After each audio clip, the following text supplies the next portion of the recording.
Good evening, everybody. We are back. We are live. We will be doing a watch along for the first pick, at least until we pick. Jordan, I know you have your old fashioned ready. I decided to join with a little bit of a drink my dad got me while I was down in Key West, a little Key West Duval Street spiced rum. Okay. So, Well, Duval Street Spice Rum. cheers. L'chaim, happy draft day. Oh, Brett's going crazy on us. This is Brett in the first. Whoever had on Kalshi, Brett under a minute and 20 seconds to take a shot on air. You have just cashed out, and this is going to be a fun night. Oh, he burped. Am I going to get a Brett throw up on camera? No, you will not. Starts? You will not get a throw up. That was a little spicier than I expected to be. I'll be honest. Now for my old friend, a little bit of Velo. So, but yeah, we will be tracking the draft. Jordan will be bringing up Stick to the Model, and we will be tracking picks. Oh no, that was the wrong button. Does that get bigger? Right but yeah, we all kind of know what's going to happen with the first overall pick, and the fun starts with pick 2. Jordan, it's going to be Arvell Reese or David Bailey. The favorite seems to be Bailey. I mocked Bailey yesterday because of everything. The rumor going around today, the hot rumor, is if Bailey is number 2, the Chiefs are willing to trade up to number 3 for Arvell Reese. So I think it's going to get crazy early on because I think you're going to have a situation where the Chiefs aren't going to be the only team that wants to trade up to 3. To me, it looks like there are going to be a number of teams that want to trade up. And it's going to be interesting to watch how it unfolds because we've been talking for a couple weeks now, for Dolphins specific, about a player that's going to drop and fall into our laps at 11 because they're kind of like 10 or 11 guys right in that tier. And I think whatever happens early in the draft, like if Jeremiah Love goes 3, a defensive player I think is going to fall a little bit. If a team trades up, it raises the odds that the Cardinals are going to take an offensive tackle at 8 or 9 or whatever it is.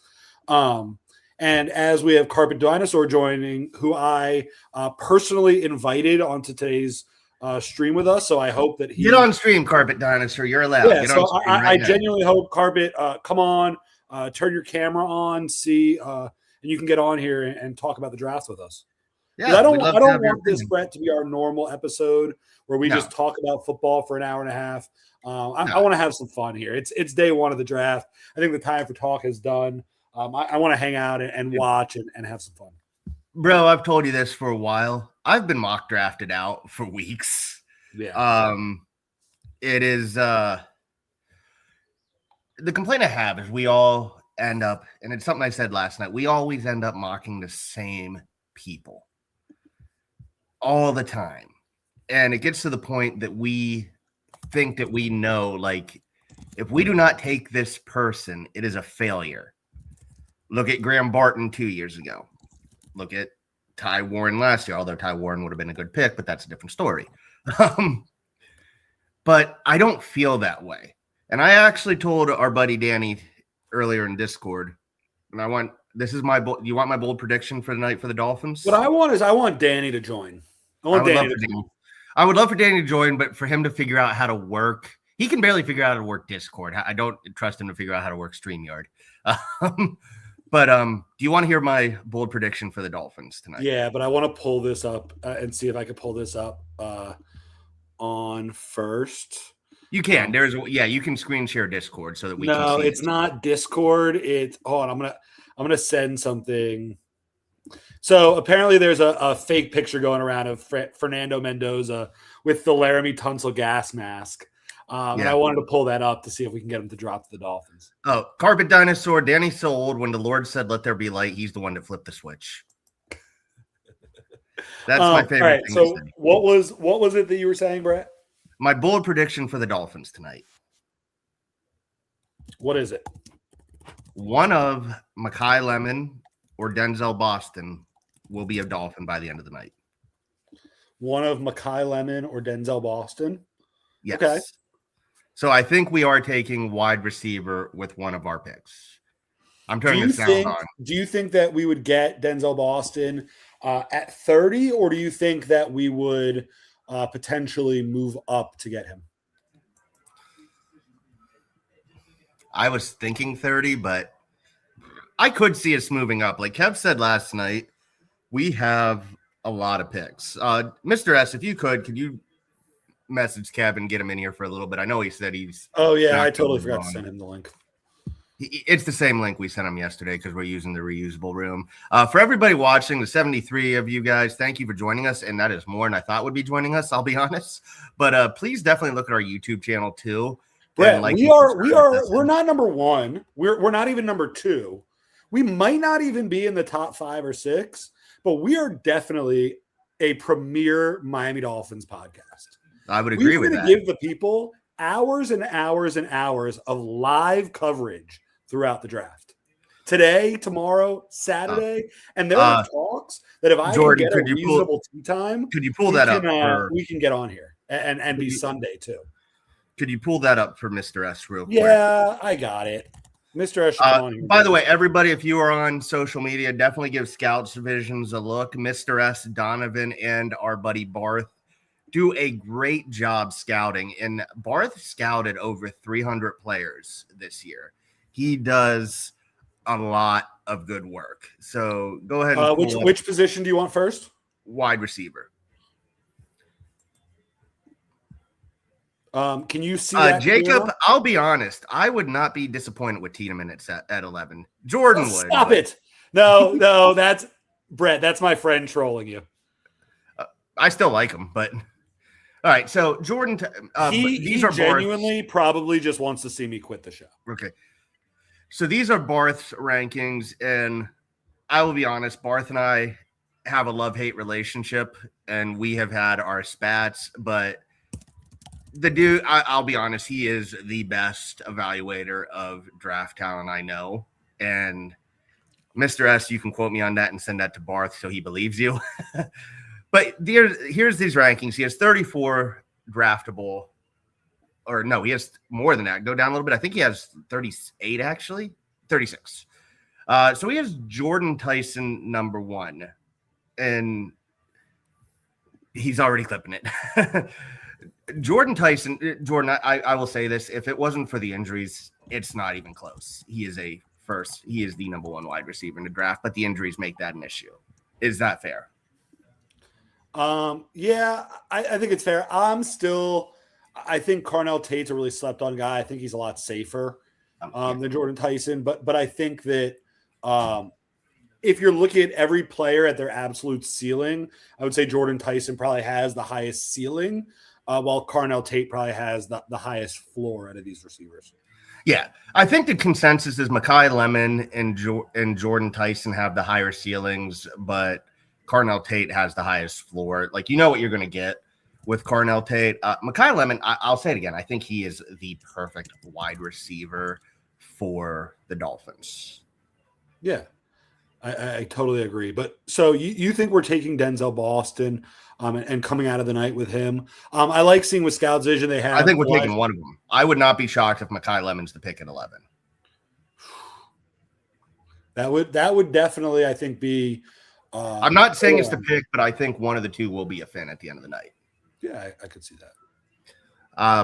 So then we got Omar Cooper, Casey Concepcion, Denzel Boston. I agree with that ranking. I think the first 6 go tonight. Yeah. Do you think there's anybody outside of? Do you think there's anybody outside of the top 6 that goes tonight? Honestly, if there were, it would be someone I don't even see on this list, unless I'm missing him, is Chris Bell. But I could see a team like Kansas City falling in love with Chris Brazell, who seems to be a very divisive player. So from everything I'm seeing, I think Kansas City is obviously trying to trade up to 3. But other than that, I think they're pretty set on taking Fano, or Mauigoa at 9, and then dealing with a corner late in the first round. Okay. Is there anybody on this list, and anybody in the chat, please? Chris Bell's at 18, but cut off. Okay. Okay. But is there anybody on this list you do not want the Dolphins to pick? Because I see 2 names I don't want, and that's Antonio Williams and Malachi Fields. So talking about just the left side of the list. Thanks, Caleb. I'm probably Antonio Williams, like you, and then Zachariah Branch. I like his tools. I just think that the route tree is a lot more limited than I'd like to see.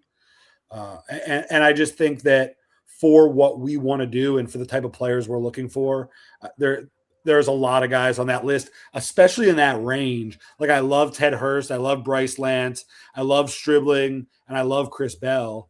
I'll be honest. We haven't talked about the right side, and I like Jacoby Lane. I think he's probably a little better than that. I like Josh Cameron a ton.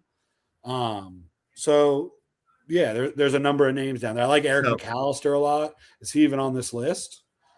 So I mean, this is such a deep receiver draft. It is very deep. Let's talk about Chris Brazell a little, because Mr. S says he can't get with him. Everybody says don't helmet scout. Tennessee's been bad at wide receiver. The turnaround is he was only at Tennessee for a year, but I think he's a good route runner. I wouldn't mind him, but the issue with any wide receiver that's taller is, can they be physical enough in the NFL? What are your thoughts on Brazell? Because I feel like he's a guy who we always kind of were like, well, we can take him at 43, and I don't think we ever take him in a mock? I don't think so. So, yeah, what's your opinions on him? He reminds me a lot. I get the Brian Thomas comparisons. To me, he's more raw than Brian Thomas was coming out. I think he's a lot like MVS. Mr. S brings up the drops. I see that a lot. I think he's a good a good go ball threat. He's tall, he's fast, but I think you can also get tall and fast late in this draft. Like, if you're telling me I could take Caldwell from Cincinnati, if you're telling me I could take him in the 5th or Brazell in the 2nd, I'm taking Caldwell every day.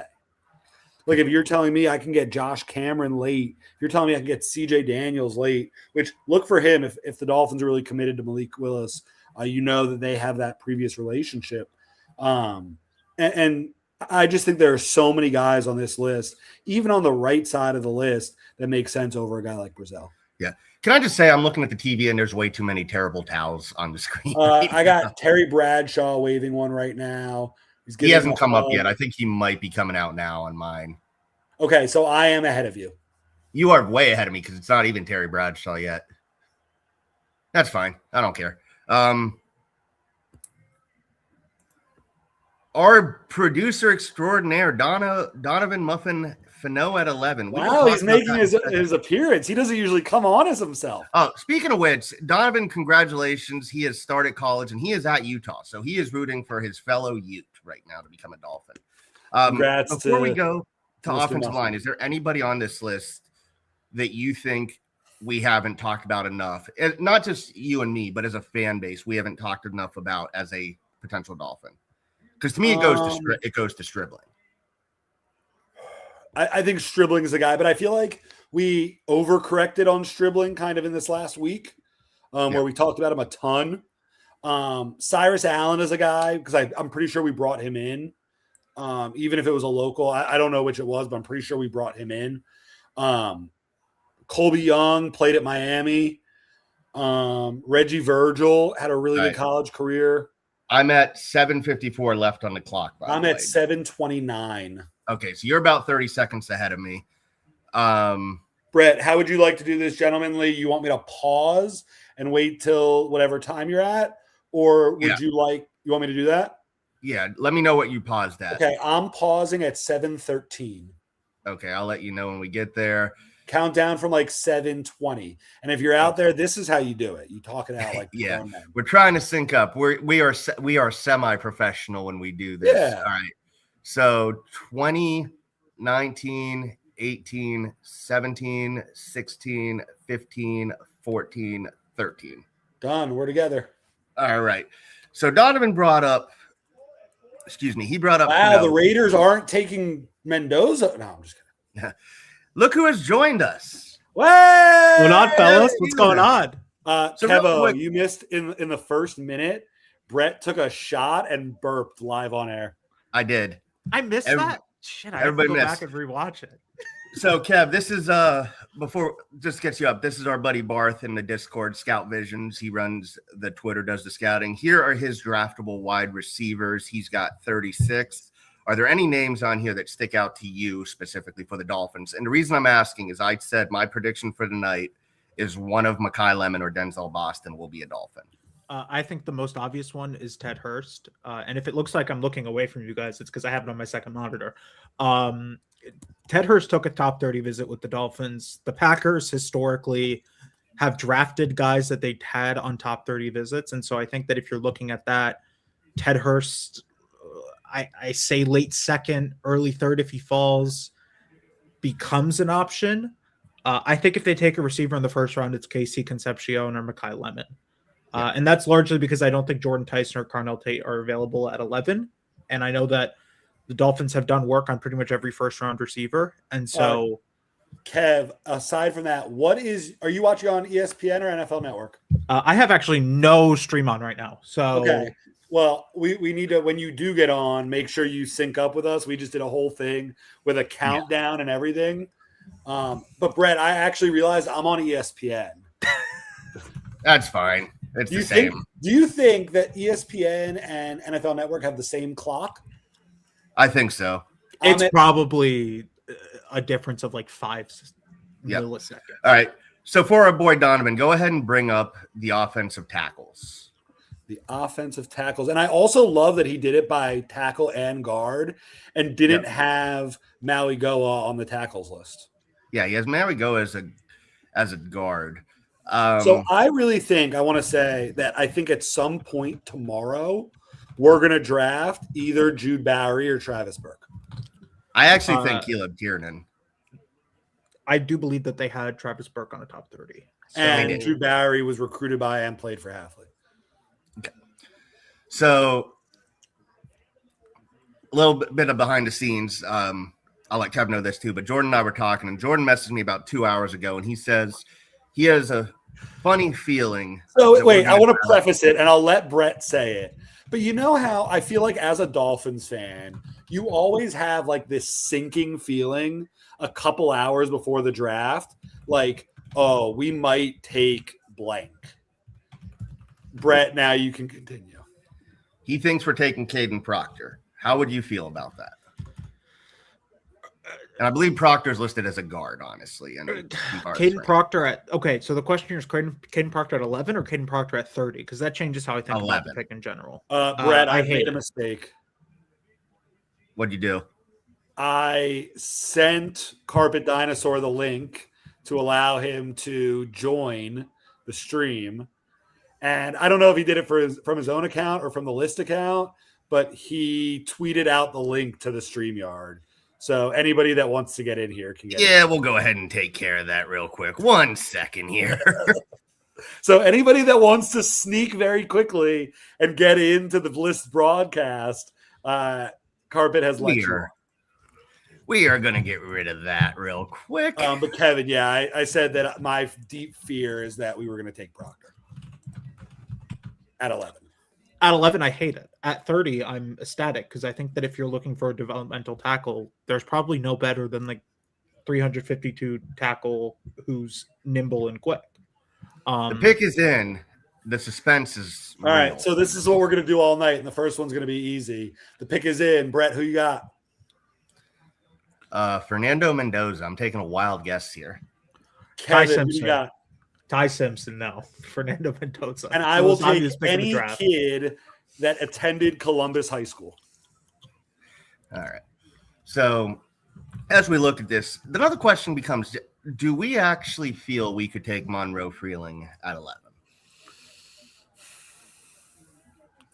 Can I tell you something honestly? Yeah. Chris Greer would. Yeah. Why wouldn't John Eric Sullivan? I mean, I think in general, if you're looking for if you're looking at this tackle class, and this is a tackle class that I've like struggled with all cycle because I don't know if they're good or if they're bad. And like I like Maui Noah. I think he's more of a guard. I think I've said that on here before. I like Fano, but after that, and there's a chance neither of those are available at 11. There's a chance that the Browns take Fano at 6, or another team trades up for a tackle to try and get past the Dolphins or get ahead of the Dolphins. If neither Breaking of those, news: Fernando Mendoza went first overall. oh my god, oh my god. But like in general, this tackle class is a lot of guys who are either guards or major developmental pieces with insane NFL traits. Yeah. I think in general, if I'm banking on the traits, and that's effectively what I'm picking on, give me the guy from Georgia who runs as fast as Monroe Freeling does, who plays like Monroe Freeling does at points, and I can develop him. I feel like I like him more than Blake Miller, than Caden Proctor, than Maxie Inacho, who I really like. But like in general, if Fano and Maui Noah are gone, I'm not upset with Monroe Freeling as the pick, just because I think you can develop him, and he's probably a day one starter regardless. Yeah. All right, Jordan, while we're doing this, could you bring up the edges, since I think edge is going to be the next pick? While we're doing that, Kev, we want to give a little thoughts on Fernando Mendoza, who I think a lot of draft nerds had as a top 10 pick preseason, but the general public didn't really know anything about him until Indiana just had this amazing run. So where does he rank in a normal quarterback class in terms of elite prospects? And where does he rank compared to Cam Ward last year to you? I would say he's worse than Cam Ward. I thought Cam Ward had a little bit more playmaking ability, had a little bit more upside. I think what you're getting with Fernando Mendoza is he's never going to be the best quarterback in the draft or in the league. He's never going to be a top 5 quarterback likely. But I think he's always going to be really damn good at football. And he's going to be able to operate your offense. He's going to be able to play within your system. He's going to be able to do the things that you need to do as an offense. I'm a little shocked they're not starting him immediately. It feels like it's going to be Kirk Cousins until they kind of push the issue, which I don't know if I necessarily love. But I think that Fernando Mendoza, what he brings you is he brings you a quarterback who's consistently going to be top 12, top 10. You're never going to feel like you need a quarterback, and you're always going to have a consistent player. I love how he works in RPOs. I love how he works in the system. He's going to make big plays. This is just a weaker quarterback class. And so I don't know if I had him as a top 10 player. I never actually ended up doing a full big board, but I thought he was a really good quarterback, and I think he's going to be a really good quarterback for a long time. I just think the ceiling of him is lower than some of the elite quarterbacks that we've seen in the past. Think Trevor Lawrence, Cam Ward, those guys where you felt like they could be superstars in the league. Okay. The name I gave to Brett, I said that Fernando Mendoza reminded me a lot of if Joe Flacco would have went to a really good college. Yeah, I think that's fair. I think like his like not median career arc, but like his kind of just normal pathway is that he's a better Joe Flacco, which like right, I think the pick that there is was in for the Jets. The Jets pick is in. So is it Reese who people had going, or is it the long? I think it's Reese. I think it's David Bailey. All right, now looking at Scouts Vision's ranking, Barth has Reese 1, Bain 2, Bailey 3. I think those 3 basically is just pick whatever one you like the best. I think Bailey has the least amount of questions of the 3. But yeah, why do you think it would be Bailey, Kev? Because of what you mentioned. I think there's just fewer question marks with him. I think that he's like a safer pick. His ceiling is still incredibly high, but with a guy like Arvell Reese, we don't know if he's a linebacker or if he's an edge or what he is in the NFL. We know that David Bailey's going to rush the passer.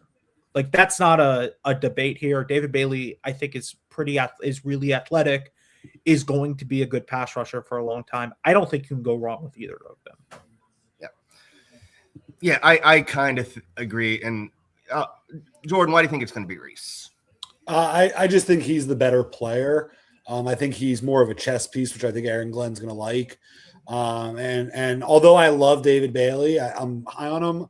I just don't see top 2 player in this draft class. Yeah, but I think, I said to you before, I think he would be the Jets pick. Like he would be like everybody always jokes that the Jets will make a dumb pick. Like I think that's David Bailey. All right, so Roger Goodell is coming on to. I'm going to mute you until after I see it. Yep. I will let you announce this one, Jordan.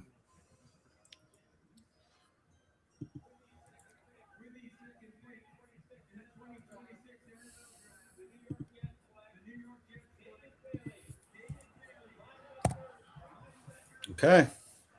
So it was David Bailey. So here's where the fun begins. The rumor today, and Jordan and I were talking about this, Kev, is that the Chiefs and maybe the Saints, Mr. S, correct me, was it DJ who had the Saints trading up for Reese? I think a lot of people have said the Chiefs trade up. Whoever, Mr. S, please don't spoil things in the chat. We're also a little behind. Yeah, but if we're going to be a little behind, I'd like to be a little behind. That's fine. I am looking to see if it was a trade. Mr. S is also on that European Wi-Fi, so he gets a little quicker. But yeah, thoughts on Bailey while we're waiting to see what happens here and if there will be a trade. That's a ball player. I think that's just a ball player. Like, I think that it's going to be a good pick. Is he going to have the highs that Arvell Reese might have? Probably not. But again, what is Arvell Reese? That's the biggest question mark of his entire film for me. Is I don't know if he's a linebacker. I don't know if he's an edge. And until I know that. Oh, Mr. S was tricked. He thought there was a trade, but nothing.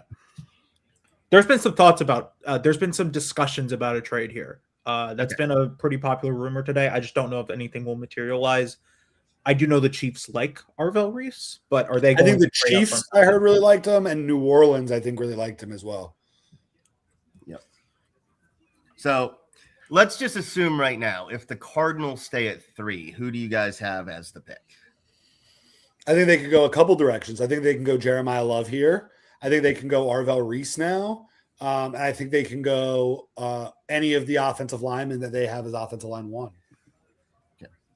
I kind of think I would kind of like to see them go Jeremiah Love because it pushes another player down. But I agree with that. I also, by the way, think it's very cool that Stick to the Model automatically updates the draft as it goes. Shout out to him. What's your question, Mr. S?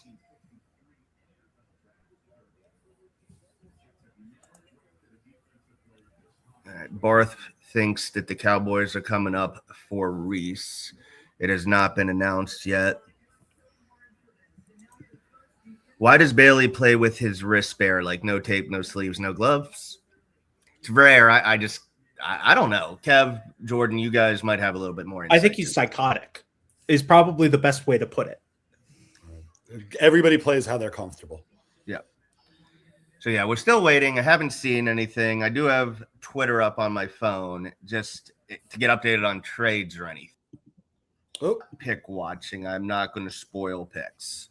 But the Cardinals have about 2 minutes and 40 seconds. When a team waits this long, it makes me think that there might be something coming. But we'll see. And that's really cool. I like that. They're signing. Each draft pick is signing. I guess it's probably going to be a 1-of-1 card.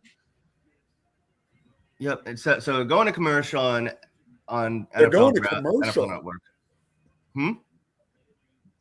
So, yeah, go ahead and bring up Scouts Visions again. Let's talk a little bit about the edge class while we're waiting it. I brought up the draft tracker, so I just have to. That's a good question, Barth. Who would we take if I was there? I would take Reese. Man, it's tough. They need so much. I'll be honest. Reese Love, or I think I would take Reese or trade down. Yeah, And if I could I get would neither, I'd pick Love. I would probably take Love just because I think the idea of Love in a LaFleur or McVay offense sounds like a lot of fun. Carpet Dinosaur says they are celebrating, so it sounds like they might be keeping the pick. So looking at this board, let's assume give a little thought on Arvell. Give a little thought on Arvell Reese. I might have seen more than anybody just because I'm in Big Ten country.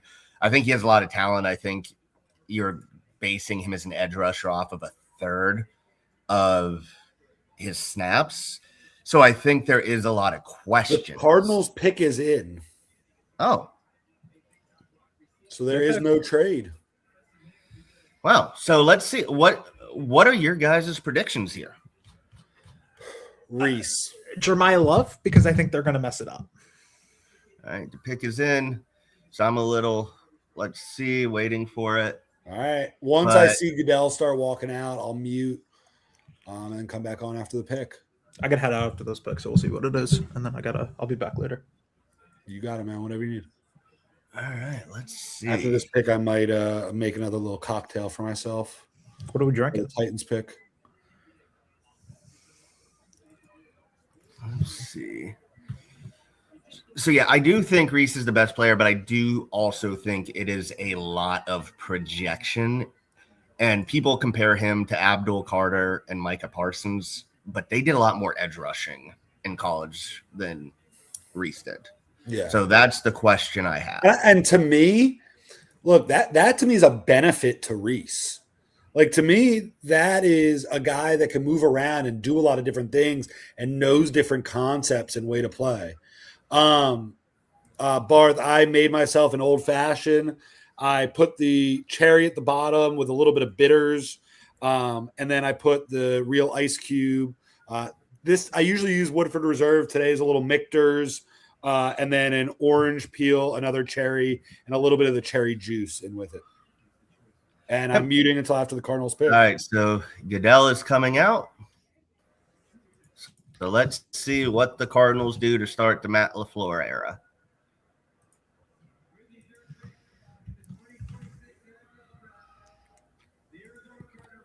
Okay. It is Jeremiah Love. And a lot of people are going to pick him sounds like a bit of a surprise in dynasty leagues this year. All right. Watch him play with Jacoby Reese Brissett. Falls to 4. He's the going to have a Titans jump on Reese? Yeah. No, I think Love's going to be good. I think I could be off on this. You both can correct me if I'm wrong, but I think the Cardinals are a little bit better equipped to take Love than the Raiders were to take Genty last year. I agree with that. I will say that my friend that's a Titans fan, Kev Addison, is very happy right now that Arvell Reese is on the board at 4. I would be ecstatic if I was the Titans and Arvell Reese is sitting on the board at number 4, because there is no way he should. Look, I know I said I don't know if he's a linebacker or an edge. I still think that's the most talented player in the draft. Like, what are we doing here taking – like, I think Jeremiah Love's going to be a good football player. What are we doing taking him over Arvell Reese? Addison also told me to tell you, tighten up. Right now. Arizona did not just need to – I can see this argument too, Barth, because let's be honest, Arizona is kind of in a position where they need everything. I do think getting a home run threat isn't bad. I also think this kind of solidifies that they're going to try and trade back up to get Ty Simpson, if we're being honest. I do too. I think that's definitely coming. I think that there are a couple teams late in the first round that make sense. And when you look at a guy like Matt LaFleur or Mike LaFleur, going Jeremiah Love and then Ty Simpson like that kind of makes sense for him. But he goes into a room with James Conner, who I don't know where he stands injury-wise, Trey Benson. They obviously had some problems in their running back room last year with Trey Benson going down, with Conner having the injury. So I do think that he immediately comes in, like you said, in a little bit of a better position than Genty was. and he'll have a much very veteran quarterback if they work out that thing that's going on with Brissett. I think it's a good fit. And if I had number 1 pick in a rookie redraft league, I'd be taking Jeremiah Love. Yeah. So the Titans are on the clock. There have been rumors that Sonny Styles recently is their guy. I don't know if they were expecting Reese to be there. I know they traded for Johnson from the Jets, and he was a solid guy. Arvell Reese and a Robert Saleh defense does sound like a lot of fun. Yeah. But so does Sonny Styles and an Arvell Reese. So I think that if Arvell Reese was the pick at 3, Sonny Styles would go here at 4. I think that the fact that Arvell Reese is on the board is making Tennessee have a very long conversation right now. Yeah. So and I think go ahead, both right in what he's saying down here about Arvell Reese, he made a ton of sense. They have Josh Sweat on that team. I think that they I think Jeremiah Love might be a really good player, but I think there's a chance they really messed that up. Yeah. Kev, you seem the most perplexed by this. So let's hear what your thoughts with the Cardinals. And I think we could also say that they're Kev, while you talk about him, before you leave, see, I'm going to go make a quick drink. Then if you are the Titans, what are you doing here? I would take Arvell Reese. I get the sense they're going to try and give Cam Ward as many weapons as possible. And whether that is a receiver, whether they just completely go off the board with Kenyon Sadiq or an offensive lineman, whatever the case may be, I think they're going to give him as many weapons as possible. I would take Arvell Reese and just kind of figure it out in the end. But it's kind of that hit or miss of what is the plan here long term, because I don't. And the pick is in for the Titans. So while we're waiting for that, I'm going to head out. I think it's going to be Arvell Reese. That's what I'm thinking, but I have no clue with what the Titans do. I'll be back probably after the Dolphins pick. Okay. Thanks for joining us, Kev. Mm-hmm. So y'all have me for a little bit. But yeah, as we look at Barth's rankings, Scouts Vision's rankings, definitely give him a follow if you haven't. He does some good work, even if he is a pain in my ass sometimes. But in fairness, I'm a pain in his ass too. Arvell Reese is a good player. Everybody knows I'm a Michigan fan. I saw a lot of him with Ohio State. I rooted for them to lose every game. I'm the type of fan that wants Ohio State to lose every game and then us be their worst loss of the season. So that's just me being petty. I do have questions of him as a pass rusher. There have been the clips of him that went viral from Pro Day where he looked a little stiff. We are 3 for 3 in our mock. Cool. If we win that, again, if you guys didn't know, Stick to the Model is doing a $2,500 prize for mock drafts. And if we get it, we will definitely split that because that would be great. But Arvell Reese does a lot of projection. I think a team like the Titans makes more sense for him because of how Saleh calls his defense than some other places. Where'd Kev go? He said he'll be back later. I told him. Oh, okay. Yeah, but the Titans are Roger Goodell's coming up to make the Titans pick. Let's see.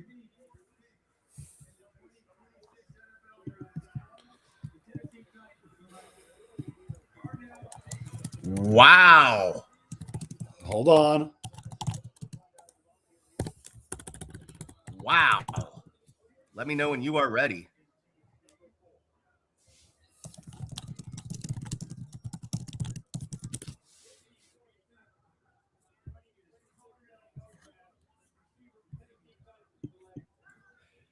So, Jordan, Kev was saying he thought the Titans would try and give Cam Ward as many weapons as they could. And Carnell Tate went 4th overall. Someone we were talking about. You know, I like Carnell Tate. I think he's a very good wide receiver. I think he has the highest floor.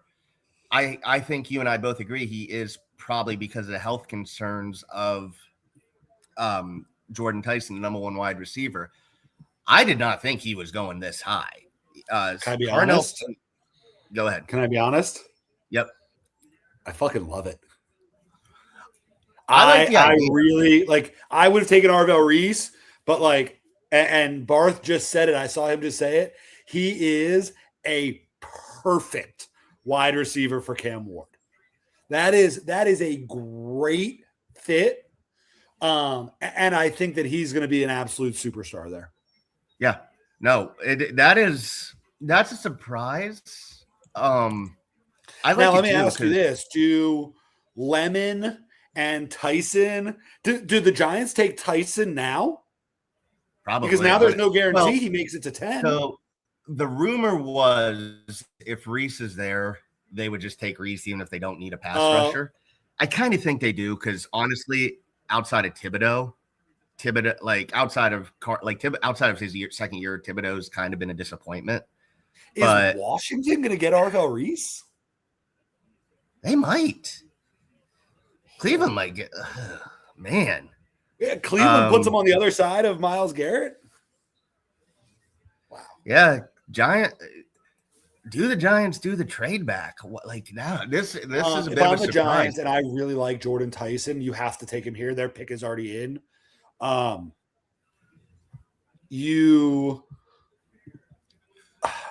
This is if good you for the really like Dolphins, I Tyson, think. he's not going to make it to 10. No, The he's not. way this draft is falling, Tate going. He's at not 4, making it because I Wow. think both the Chiefs and the Saints really like Jordan Tyson. I'm really surprised that Saleh did that. I am. Like I didn't think the Titans would take offensive line because they've taken. Well, in a way, I am because they always take offensive line in round 1. But as deep as this wide receiver class is, there is a pretty steep fall off in round 2 from the top guys. So I get it, and I think you saw with Cam Ward a guy in a bad situation, obviously, but you also saw a guy who didn't have anybody to throw to. Like his top 2 wide receivers were both day 3 guys from last year. Carnell Tate's a stud, man, and You know, I think he that he, like, yeah.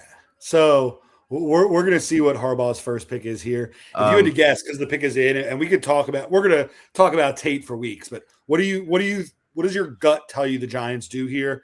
I think it's Jordan Tyson. I think it's Tyson. And real quick, I'm putting the spoiler up. Wow. I think Okay. the Chiefs are going for Reese. Right. So Yeah, I agree with you. It's Tyson. I mean, I think it is Tyson. We are going to commercial on my screen. So, yeah, quick recap so far. Fernando Mendoza, first overall, no shock. David Bailey, second overall, no shock. Last 2 picks were kind of shocks. People have been talking about Jeremiah Love, third overall. Carnell Tate, I don't think anybody was talking about him to the Titans, but I think the Titans are always a team that kind of go off the board. J.C. Latham, Peter Skoronski, even though they were offensive linemen. Who was the tackle they got from Michigan State years ago? I feel like he was kind of an off the board pick too. yeah. In the draft. I'm looking at the Chiefs stuff now. And I got spoiled on the Giants pick, which is stupid, but yeah, the Chiefs trading up to 6 is interesting, man.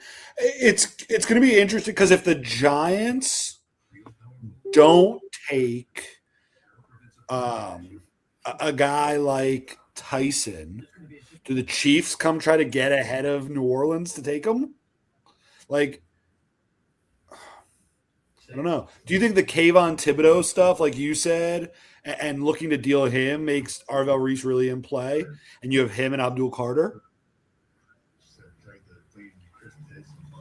I think it does. I think it's one of those things where Reese is – the news coming out for a while was the Giants weren't planning on taking Reese, but if he fell, they would take Reese. So I could see it. I think because they're going to a 3-4 defense, I do think Carter and Reese is a good pick. Real quick, this is the trade package. Wrong one. Chiefs get 6, Browns get 9, 74, and 41. That's a good trade for the Chiefs, honestly, because they didn't have to give up. I like that for both teams. I like it for the Chiefs because you don't pay much to get up. And I also think I like it for the Browns because you probably you might want Monroe Freeling, and now he looks a bit different at 9 than he does at 6. Yeah. And I also think now the Browns have 24, an early 3rd round pick, another 3rd or early 2nd, 2/3. They might be a team that you see moves up into the teens to get. Maybe they take somebody at 9 and then trade up for one of the tackles ahead of the Lions. Yes, Barth, they are at 10 as well because of the Dexter Lawrence trade. Yeah. How do you feel about that trade, by the way? Because I see people saying they're not going to get a player of Dexter Lawrence's caliber, which is probably true, but I don't know if I would trade a top 10 pick for a nose tackle. If the Dolphins were the Giants, I would be thrilled. And if the Dolphins were the Bengals, I would be pissed. Yep. I think that trading for a guy that's about to be 30 and that weighs as much as he weighs.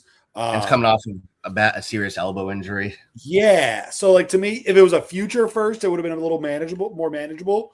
Goodell's coming out for me, so I'm going to mute. Yeah. I also happen to see the pick, so I already know it. We'll wait for it to get announced. But you can, because you're ahead of me, you can announce the pick once he announces it on your screen.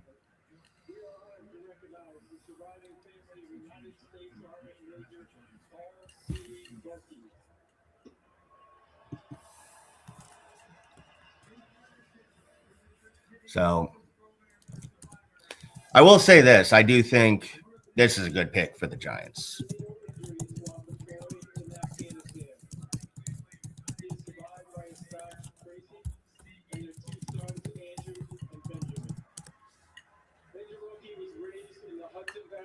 And was a lifelong fan of the New York Giants, a tradition he proudly passed on to his sons. Boki family. So we are honoring our service members right now. With the 5th overall pick of the 2026 NFL Draft, the New York Football Giants select Arvell Reese, linebacker from the Ohio State University. All right. So it is Arvell Reese. Good pick. Good pick. Good pick. I think he fits better into what the Giants are trying to do. I think Harbaugh, for any questions I have, the fact that he's kind of trying to run it back in New York with what he did. Dude, Arvell Reese and Abdul Carter is tough. I like that a lot. That's a nice pass rush to build up. I like that a lot. And yeah, no, it's a good pick. It's a good pick. Makes stuff interesting. So do we think the Chiefs traded up to get wide receiver? Or do you think they're making their run for Bain? Or it could be Bain. I was listening to something earlier today that was talking about once the second one of Reese or Bailey went, somebody may move up to get Bain. My dad just texted me Ryan Day is a fucking douche canoe.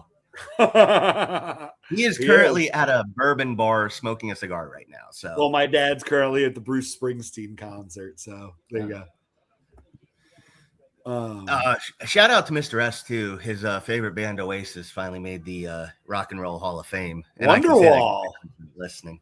Champagne Supernova is the better song, but that's a different discussion. How many times do you think Mr. S has been really drunk singing Wonderwall?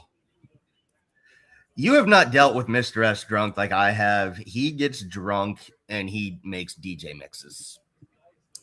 I have gotten so many voicemails of DJ mixes. Yeah. But yeah. So are we saying this is a wide receiver to get in front of New Orleans, or is this an edge to ensure they get Bain? This is either. I mean, really, Chad, if you have any thoughts, please share. They're jumping ahead of Washington and New Orleans. So Washington is definitely a team that could take Bain. They're a team that could take Downs. Yeah. So they could take Styles. Yeah, I was gonna say Styles and Spagnuolo's defense actually sounds like a lot of fun. This is where, Brett, I wouldn't be surprised if you see like Bain go here and then like Styles go to Washington. I wouldn't be surprised to see us be ringing the phone to trade up to 8. Yeah. Like Honestly- I wouldn't lose my shit if it happened. Honestly, it might be Styles because they got in front of Washington. Yeah. Washington, I think you can make an argument that they could take any of those top 3 players on Stick to the Models big board right now. Yeah. So You know what I don't like?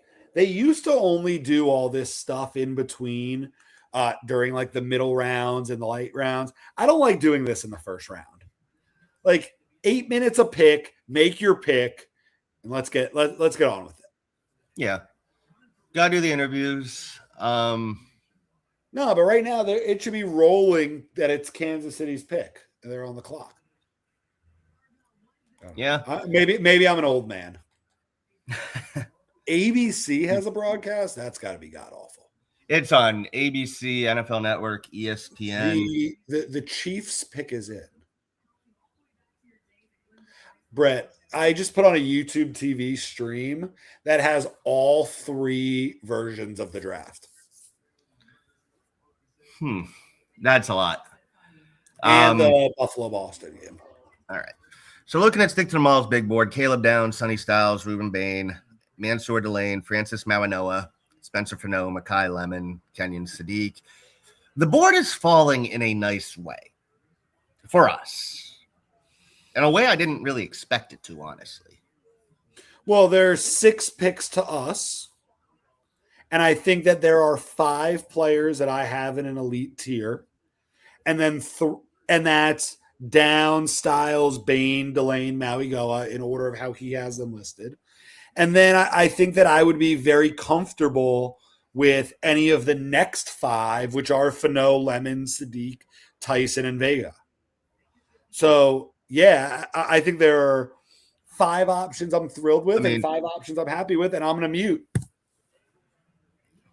Yep.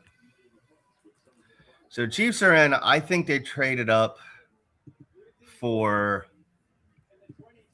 an edge, but let's see. Pick in progress. That is great. Thank you, Mr. S. Thank you, Donovan. Thank you, whoever made that. Thank you, Jordan. I made it. Did you see it yet? The pick, I got spoiled. I know who it is. Okay. It's a good pick. I'll wait. Surprising, but it's surprising, but it makes sense. Yep. And that takes a guy off the board that you and I thought was so Mansour Delane, who we had in our group mock last night with Kevin, Bobby Go. Carpet Dinosaur, please go to the Barstool stream and tell him I said Bobby jinxed us from getting Mansour Delane. But it is a good pick. They needed a corner after the Murphy trade.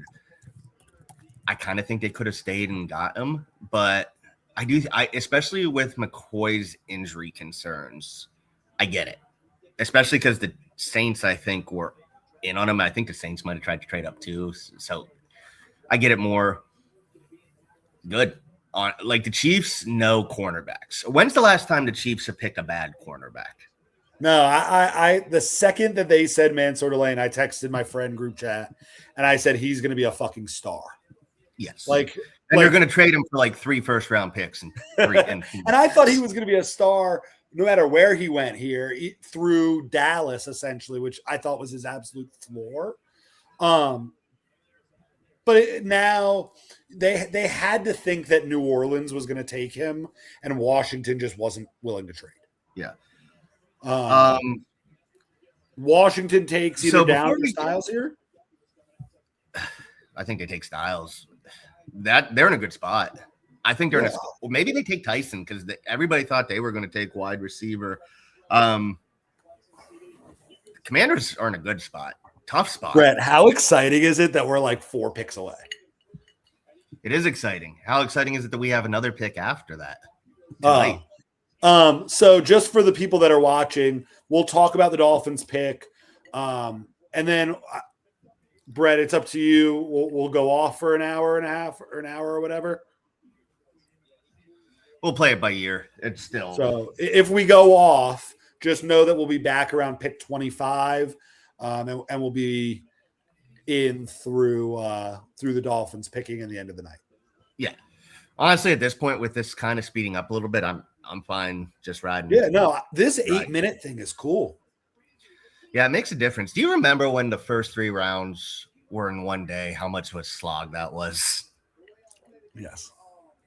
Yeah. Yeah, honestly, if I was the Redskins, Commanders, whatever they are now, the Washington football team, I would take Sonny Styles or Caleb Downs, but I could see them taking Jordan Tyson. They loved Carnell Tate.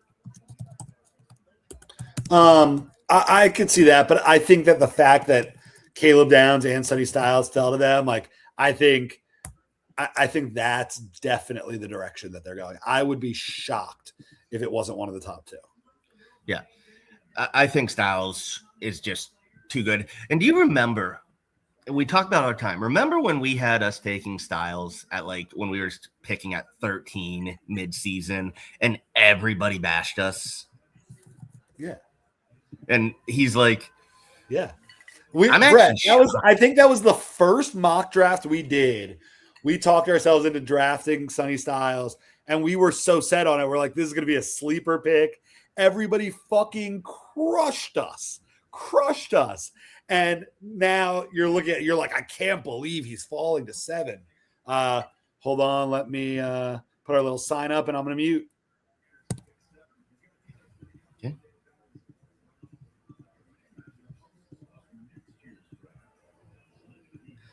All right, we're waiting for the graphic to get up. Yeah, it's not so easy, is it? That's how you end up with the anime. All right, pick in progress.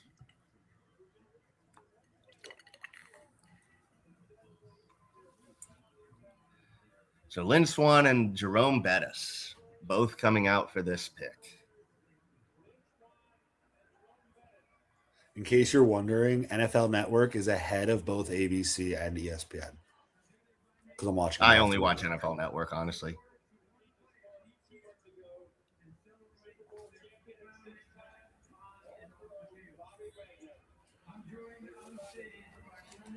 I'm sorry, ESPN is ahead.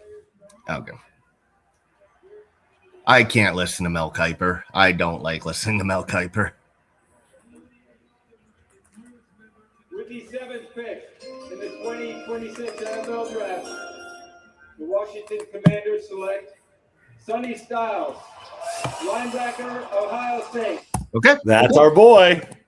Makes sense. That honestly, I think the Commanders just picked the defensive rookie of the year. Probably. Styles, elite athlete. Overall, Sonny Styles, I thought he was the best linebacker on Ohio State. Yes, I know Reese is there. Just a playmaker. Just a stud. Someone that big should not move like that. Great pick. I don't think Washington thought there was any chance he would get to us. I was kind of starting to get a little hope that Styles would fall to us, but I mean, well, at this point, Brett, you have 3 picks and then us, and you have 3 players that you and I consider, or I consider, to be in that elite category. If one of Tyson, Lemon, Fano, Sadiq, well, not Sadiq, Vega, Freeling jump into this is top 10, like we're going to sit really pretty. even then, I think we're sitting pretty. Go ahead and bring up Skip Tomato. Look at the big board real quick. You're testing me here. I don't want to do what you did. We are up. Stick to the models up for you, Brett. Okay, 1 second. All right. Well, the Commanders took Sonny Styles, who fits them perfectly in. And look, I think New Orleans probably didn't expect Caleb Downs to be here. Yeah, I think they need a. Ruben Bain would be a really good pick for them. I want to say Ruben Bain, but man, and Jordan Tyson. They apparently loved Jordan Tyson. yeah. Brett, Mr. S is going dark to avoid spoilers. I heard because I was messing on my phone. Yeah, Saints are interesting. If they take a wide receiver here, they're going to ruin the Giants' night, I think. I could see it. Well, if they take Tyson, they could ruin it. I could see Tyson. I could see Lemon too. Honestly, Bain and Downs are just, to me, by far the two best players available. Oh, it's not close. I want one of those two guys on. I would trade up at this point. I would go get don't like Caleb trading Downs up. or Ruben Bain at this point. Danny, cover your ears. I'm actually going to put that in Discord. I would consider trading up at this point. And you can tag me in it I and agree. say that we both agree. Yeah, hold on. So I'm doing that.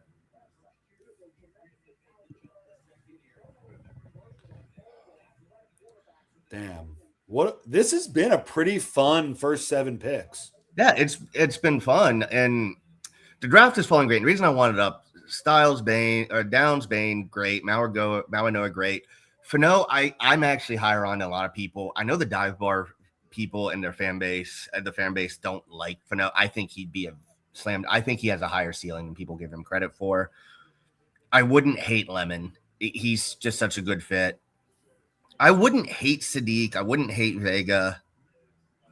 I wouldn't There's hate one name anybody in on the the big first board. through Vega. I can literally see us taking any player through Vega. I could see us taking anybody on this board. Stop it. Stop it. Don't put it into existence. I could see it. I'm just saying, I could see it. For the 148 of you guys joining us, thank you for joining us. Like and subscribe on YouTube, please. It does help us. Definitely like and share on X as well. Also, look up Miami Dolphins Discord on X. Join our Discord to join. Follow the Scout discussion as well. Vision. You stick to the model. Follow Scout Vision. Shout out to Carpet Dinosaur too.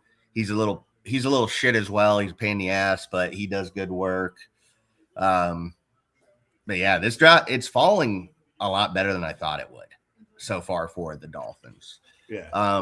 Honestly, too, at this point, and I know you'd say don't do it.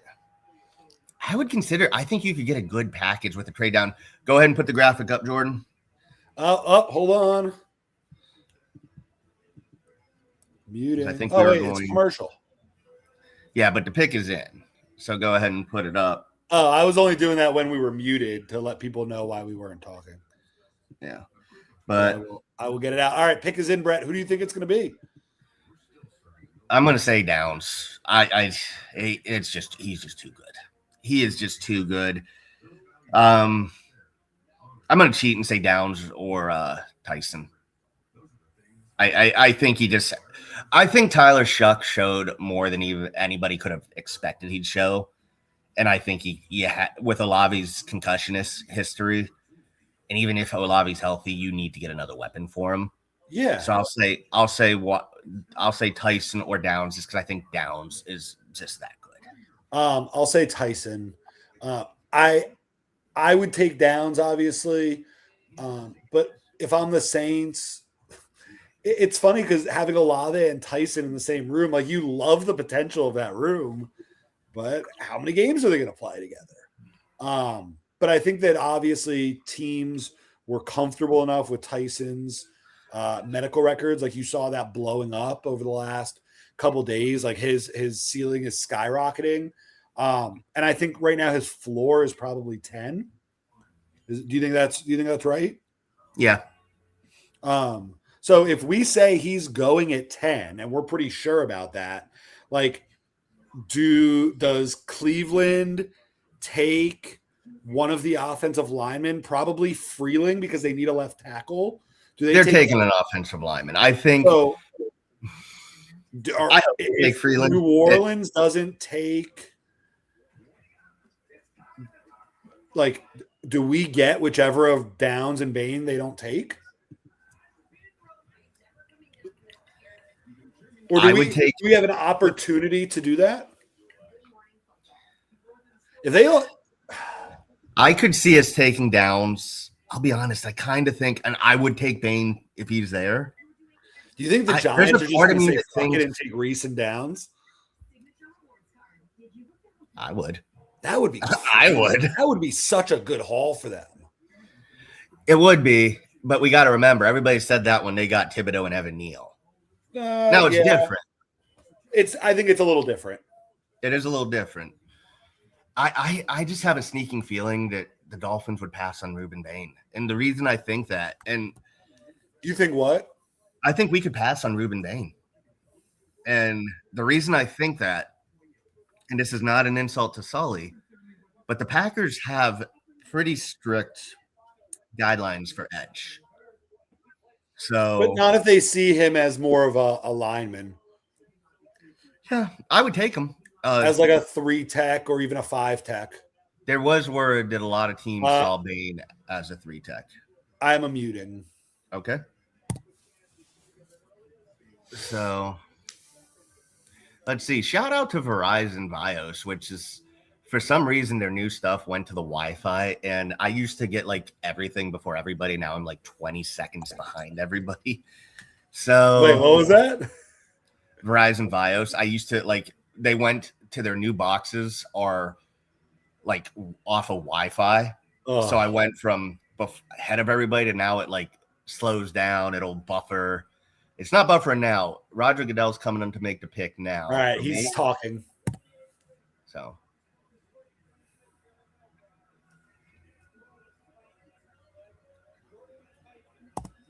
It's in. Brett, do you know or do you not know? not yet. All right, mute the screen so I can talk while you're give me a thumbs up when I can talk about it. Well, Brett, is your volume muted? Can you hear what I'm saying? No, you don't want to hear what I'm going to say because I'm going to say They're taking him now. They took him now. Oh, Jordan Tyson. Yeah. So it looks like one of, unless something crazy happens, I think Cleveland's going to take a lineman. It looks like either Caleb Downs or Ruben Bain are going to fall to Miami. Unless a team comes up and yeah.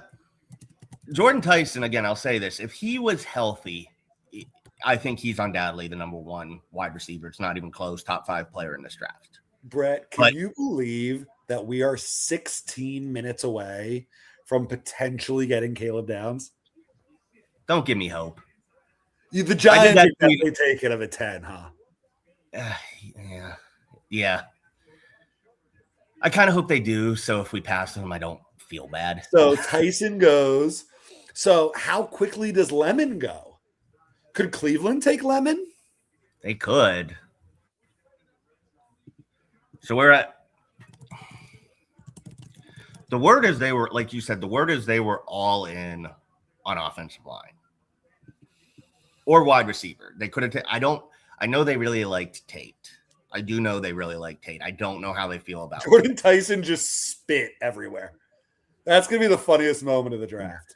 But yeah, for anybody who doesn't know, Tyson's injuries, his last play, his freshman year at Colorado, he got torpedoed. Basically, he got Jordan Poyered, tore his ACL. Good job, Barth. The Browns pick is in. I think we had Tyson to the Saints last night. I think Kevin picked that when we did the mock with Bobby. He did. I'm going to go back and I'm going to look at that. I'm going to see what we had. He did. But then he had a really good sophomore year at Arizona State, but then he broke his collarbone. And then this year he was in and out of the lineup with hamstring injuries. The hamstring injury is the more concerning because the collarbone and the ACL are just dumb luck. You take a bad hit, like those happen. I don't really judge players on stuff like that, but the soft tissues injuries to me are an issue. It's a gamble, but you're gambling that an NFL strength and conditioning program will help him with that. Brett, we were very off. You ready? We had Mendoza 1, Bailey 2, which we got. Reese 3, Love 4. I'll say this. I thought Love last night, and I thought Bobby was wrong taking Love. Downs 5. Maui Goa 6. Styles 7, which we got. Tyson 8. And then we had Bain 9. Tate 10. And then Delane 11, who obviously is gone at this point. Yeah. I think the two biggest surprises were Delane and Tate. I think that's what throws everything off. And if draft day taught me anything, one pick surprising everybody throws everything Of course. into chaos. Of course. Because then do you go off your board? Do you go with the best player? And if we're being honest, most teams will just stick to their board and take who they were planning to take. Yeah, so that's why sometimes a guy slides, is because a team is just set on who they're taking, and one team throws it off, and everybody just moves from there. If you don't think a guy is going to be there when you're picking, you don't really consider him, and then you don't want to take a guy that you didn't consider. Okay.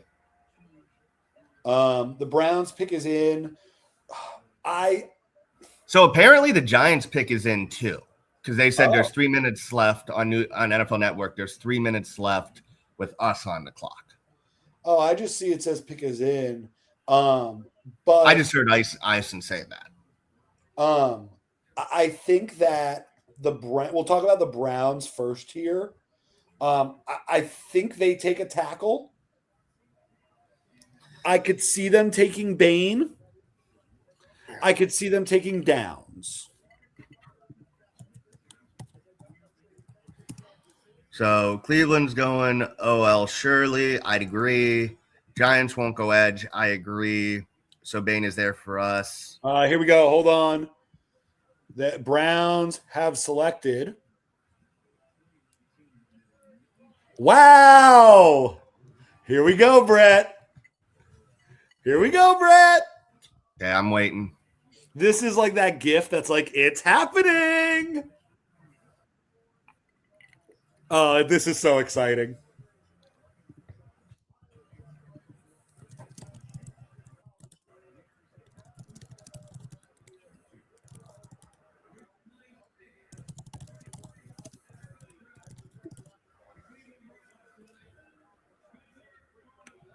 I was gonna say I heard that Brett, the Browns no thought spoilers on the Fano could Dolphins play pick. left I had tackle. every form of Um, communication with myself. Dive bar stream, relax. You don't have to worry about Fano being a Dolphin.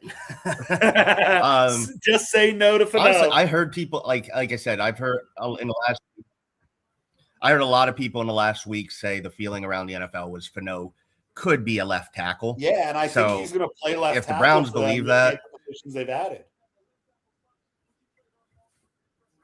Yeah. So yeah, Browns take Fano. Kind of a surprise. Do the Giants? So the Giants takes Downs, and we take one of the Miami kids. I would think so. That would be my guess. If it's, I do know, and I hate to The say it Giants this pick way. is about to happen, Brett. I'm muting you. Okay. I do think it's possible we take Freeland because I know we have done a lot of research on him, but that is This a is big, exciting. that is All a right. big Giants pick. potential guy.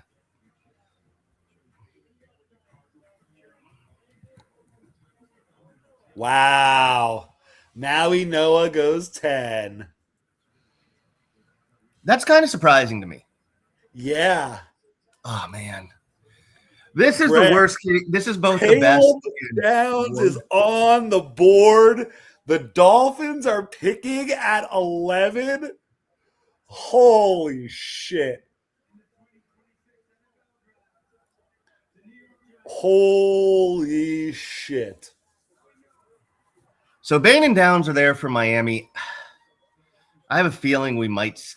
This is both good and bad because I'm trying to keep an open mind. I think there's other good players, but man, This is This the guy- first time that I can remember that my heart is pounding a little bit on a Dolphins Oh, first man. round pick.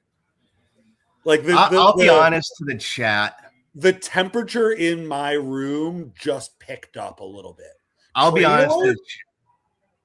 What? We traded the pick. We traded down. Well, We traded to Dallas one spot. what do we get? So they're going to take Downs probably. What if Dallas kept 12? I need So Let's see. What if Dallas seeing- takes Bane? What if Dallas takes Bane and Downs? Yeah.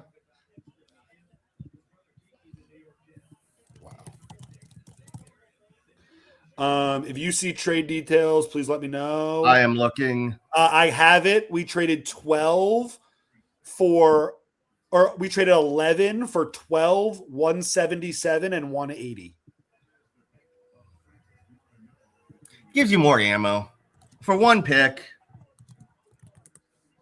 I can't. More ammo to move, but I like it. So If I they- think Dallas if came they up for take Caleb Bane Downs. here at 11, it's a win. They're moving up for down. They're Do moving you up for think down. that the Dolphins had other trade offers and asked the Cowboys what they were thinking, and they moved down one spot? But we were planning on moving down anyways. Like, I think if you just move down one spot, if it is down, I honestly don't think we're taking Bane. I would prefer Downs or Bane, and we're still going to get him at 12. I'm saying if Caleb Downs is the pick for Dallas, I don't think we're taking Reuben Bane. I would love us to be wrong, and I would love You to know take what's Reuben kind of Bane. fun, Brett? Whoever the Cowboys take here at 11 will forever be compared to the player we take at 12. And that Yeah. wouldn't have happened if we didn't make this trade. But it's going to happen now. Brett, this is fucking exciting. It is exciting.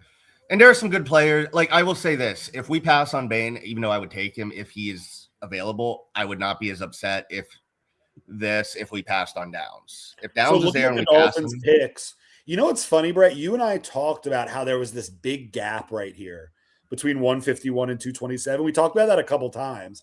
And now we just added 2 picks in that range. yeah, Barth Who will would've no thought? longer be sad. I was joking with Barth earlier today. I'm like, you told me last year you get annoyed when the Dolphins don't have picks. Have more picks. So what? We have 13 picks now? I will say it is, and the Cowboys faithful is celebrating in their office right now and hugging each other.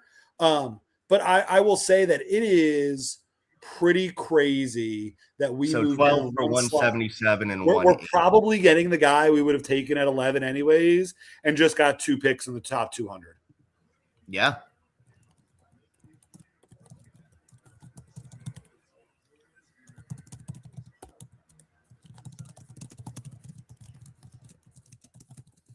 Jeez, they went to commercial. I already know the pick, by the way. I already saw it. You know the Cowboys pick? Yeah. Please don't tell me. What? I said, please do not tell me. I'm not. I would prefer not to see it. There's still something to me, and we could talk about this. We don't have to talk football for a minute here. To me, there's still something about seeing the pick live on TV. Yes. There's something about seeing the commissioner walk up, reading the name. You don't know who it's going to be. Like you think you know, but you don't. And it's funny because this year, my phone goes away. I'm staying off of Twitter. oh, my phone is turned over here. My notifications, I couldn't figure out on the MacBook how to just mute notifications on messages fully. So I went through every possible person that might text me and muted their conversation. And that's where I'm at right now. It's, and I'll be obviously talking about a Dolphin player by now. I haven't seen anything, but I'm sure there's people saying you get more. Guy, one pick. I remember years ago when we traded up one pick to get Vernon Carey. We traded a 4th rounder. You're not going to get much to just move Correct. up one spot. So No, 2/5 is fine. yeah, I don't expect us to have 13 picks. In fact, I would not be shocked if we package some of our day 3 picks to move into day 2. I would not be shocked if we use some of our day 2 picks to move up from day 3 to round 2. I wouldn't be surprised whatsoever if we come back up tonight to get another player. I would not be shocked by that either, honestly. Like if we take Downs or Bane, I wouldn't be surprised if we come back up to get somebody else. I think the fact, because everything I saw, if the Chiefs moved up, now that granted this was the 3, they would have had to give up their second first. The fact that they didn't have to give up their second first, I think that's like, oh shit, we don't have to give up much. Let's just move up and get someone. But yeah, it's fun. Buffalo just took a 2-1 lead on the Bruins. I know that's what everybody. Good. Oh, I didn't realize I was going to get a strong reaction. I know you're a hockey guy, but that's funny. I am. I'm a Penguins guy, and we're down 3-0 to the Flyers of all teams. Yeah, my roommate best and his friend brother growing are up was a Flyers huge fans. Flyers fan, so I'm sorry. I'm a little happy about that. Here's the Penguins were supposed to be bad this year. We thought we were getting Gavin McKenna, number one player. So it was fun to get into the playoffs, but at the end of the day, you just didn't have the defense. You didn't have the goalie. You got an upgrade over Yari. But now you've got a decent farm system. You got a lot of cap space, and you've got more draft picks than anybody. So it's kind of like the Dolphins, where it's like, hey, you get a GM to get stuff. I would not be shocked by Mekhi Lemon either, Barth. I All right, Brett. honestly, The Cowboys are picking on my screen, and you once they obviously make the pick, know since I who know it, once they is. make the pick, go ahead. And do you know who the Dolphins pick is or no? No. Damn. All right, we gave them Downs.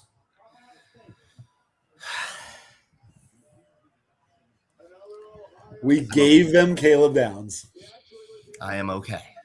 I'm okay. Are you okay, Brett? I'm okay. That is disappointing. I have talked about my love for Caleb Downs. My stepdad and my uncle are Cowboy fans. So 1 second here. I can't fucking believe. Damn.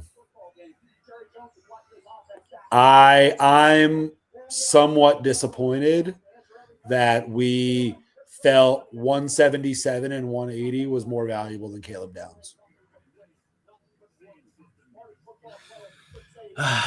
Caleb Downs is the best player in college football. What? Do you think that this is a situation like we were talking about where we just didn't think he was going to be there and we're kind of set on who we're taking? Like, you know, he's going to be a star.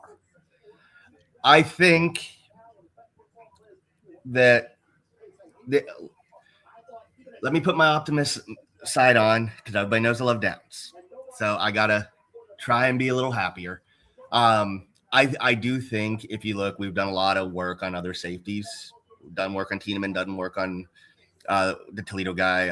But Brett, what I'll argue is And we AJ need Olsen. more than one safety.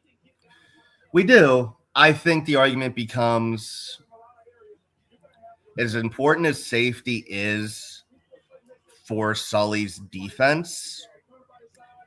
I think they like other safeties. And this has been out there. There are reports, and I will be fair, even if I don't agree with them, that a lot of teams think other safeties are very close to Downs. So I could see that. I could see them. I can see the reason. Even if I wouldn't do it, I can see the reasoning. I would have taken him. I would take him, especially because honestly, if I'm wrong, I'll be happy. If I'm not wrong, I'll be happy because there are other players I really like. I personally don't think Bain was an option, and watch me be wrong, and I'll be like, all right, cool. But If the Dolphins were picking 3 overall or 4 overall, I would have still kind of wanted Caleb Downs. yes, I agree. Yeah, like I'll tell everybody, like I am being honest, and I've said this on the show too. I will give every pick an open mind, even if I don't like it. But I've also said if we did not pick Caleb Downs, I would be disappointed. And the fact that we traded down, I will not hide my disappointment about that. Yeah, I don't like it. Yeah, I don't like it. Doesn't mean we're not getting a good player. Doesn't mean I'm turning Yeah, on Sully. no, it's not bad on Sully. It's not. I don't like the player. It's just not. I would have loved. I think that he's by far the best football player left. I think he has been for a couple picks. Yeah. And I just think that I would have taken him. And everything is off. I'll be now, Brett, honest. let me ask you this. If we were picking 12, would you have given up 130 and 151 to go up and get Caleb Downs? Me personally, yes, but I Yeah. gotta look at it from the Dolphins standpoint. No, me personally, yes, which is why I'm a little frustrated. I'm that we didn't. disappointed, but at the same time, I do know, like, we need players. I do kind of disagree with Kev, where I do agree but disagree, where it's like I don't think we're going to make all 11 picks. I think we're going to move around, but there is at one end there is a quantity over quality, and you just need to get as many good players as you can, and that gives you 2 more chances to do whatever you want to do. Brett, our But- pick is in. Who do you think it is? I'll be honest, I think it's Mekhi Lemon or Freeland. I might go off the board and say Monroe Freeland. I think it's Lemon. It's funny because Freeland's name came up on my screen. I was just like, damn, it looks like it. I feel it. But here we go. I'll see you in a second. Yep, let's see. So don't spoil. I'll let you know. I do like that graphic. It looks cool. Caden Proctor, tackle, Alabama. Oh, there he is. And I don't need to tell you, the first thing you notice is Let me just say I told you. 6'7", 352 pounds, 3-year starter at left tackle, was freshman All-American in 2023, All-SEC in the last 2 years, consensus All-American in 2025. Say, look at Caden Proctor, the talent is in abundance. So we're taking Caden Proctor. I told you. Week in and week out, when he was playing in Alabama, first game he got to Florida State, he struggled. He had some concentration lapses, focus lapses, he allowed a sack, 2 quarterback hits. Brett, what do we think? I wouldn't have done it. I get it. I will say this. I think there's a lot of potential in Proctor. Oh, he's a mammoth. He's a giant of a human being. I'm not going to sugarcoat it and say I would have done it because I wouldn't have. I get it, though. I do get it. He is a better athlete than you'd think at his size. Well, he was playing receiver and tight end a little bit. Yeah. Dude, he's 6'7" and 360 pounds. I get it. I wouldn't have done it. Is he going to be motivated week in and week out to keep his weight down? Yeah, he said you build from, to Sully's credit, he said you build from the inside out. And I would say that you have Patrick Paul and Caden Proctor. Like that's look, I'm comfortable playing behind that.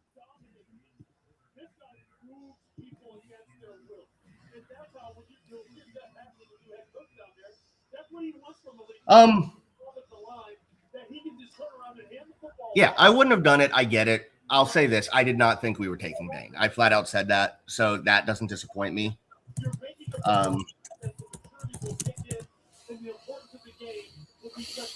Look, I think there were players there that if you're talking about maturity concerns, if you're talking about weight concerns, I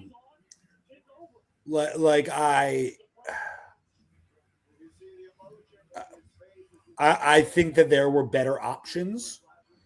But I get it. But I totally get it. And I think that if Hafley is the coach and we are a good football team, then Caden Proctor is going to be a good player. But yeah, shit, we passed on Ruben Bain, we passed on Mekhi Lemon, we passed on Kenyon Sadiq, we passed on Vega. I didn't think we were taking Vega. As much as I like Vega, I didn't think we were taking him, so that's easy for me to think about.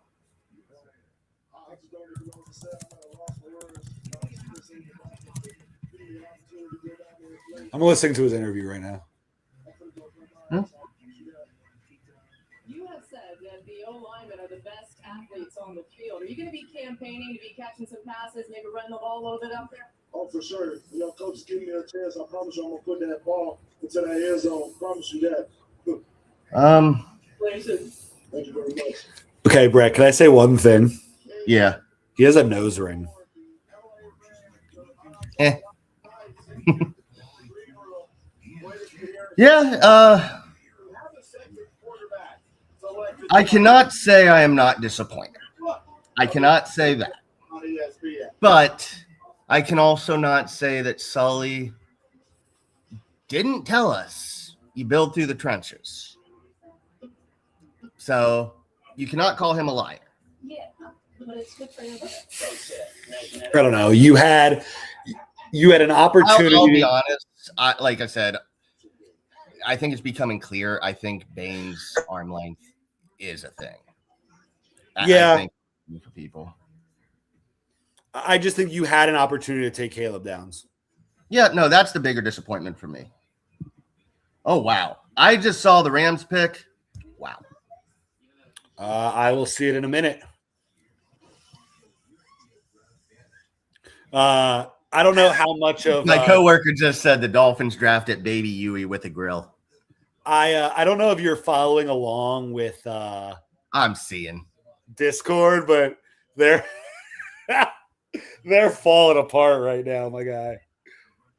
On that note, I'm gonna leave screen for a second and make another cocktail. Do you want to also, or are you gonna stay on by yourself for a minute? I'll stay on for a second.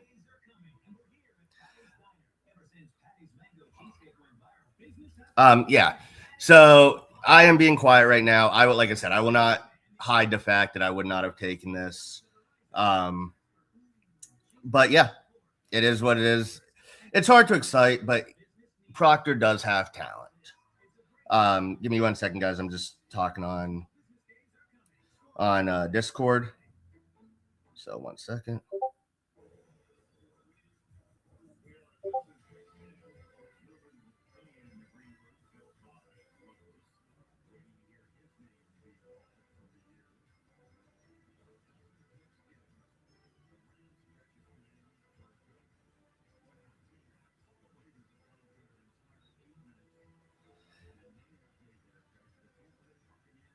Yeah.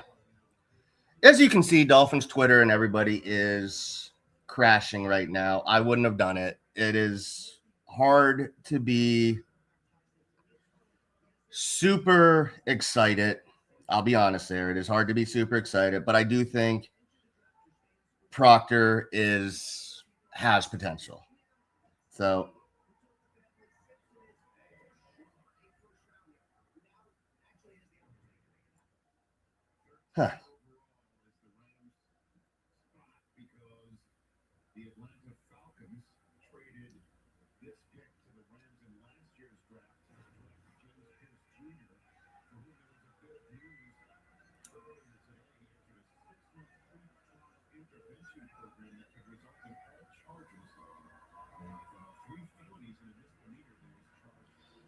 But yeah, so I will try and focus now.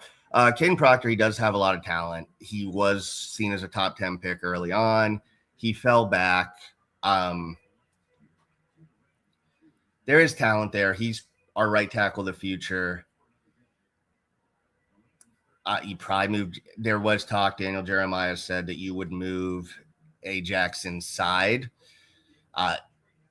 So I think there is talent to be had. I think there is reason for optimism, but I am not going to lie and say this is a pick that would excite people. And it is hard to make that case. We will probably have people arguing about it. And Kev will probably be in here upset too. So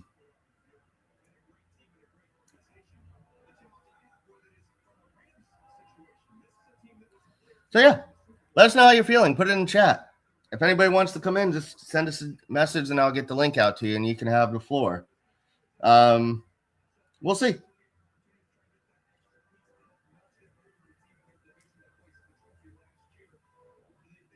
I will say this. I'm looking in Discord. I'm seeing people say we're a poverty franchise. This sucks. Fire everybody. I'm back. Kev's here. Ty Simpson to the Rams. Yep. Oh, shit. Yeah, that's actually why we're here to talk about Ty Simpson going to the Rams. The Dolphins have I'm not so done mad anything. right now. I think I I went was not a nutter butter. I think I was upset initially. And I will say this, and Mr. S tweeted this out from Math Bomb. Caden Proctor is 20 years old, played 2,435 snaps, allowing 48 total pressures and 13 sacks in 3 years. Of those 13 sacks, 10 were as a freshman. He gave up 3 in the past 2 seasons. He has a 8.8 RAS score. You know what I do like the idea of? I think I get like the idea. of Caden Proctor playing next to Patrick Paul. but so here's my question on this. And this is where I'm kind of not upset about the move, but I question I'm upset. the move. If Patrick I would have Paul's rather your- Bane, but the fact that Bane is still kind of going. No, fuck that. I wanted Caleb Downs. I did want Downs, but it's just Look, kind of like man, you get 2 picks on day 3 to move down 1 spot.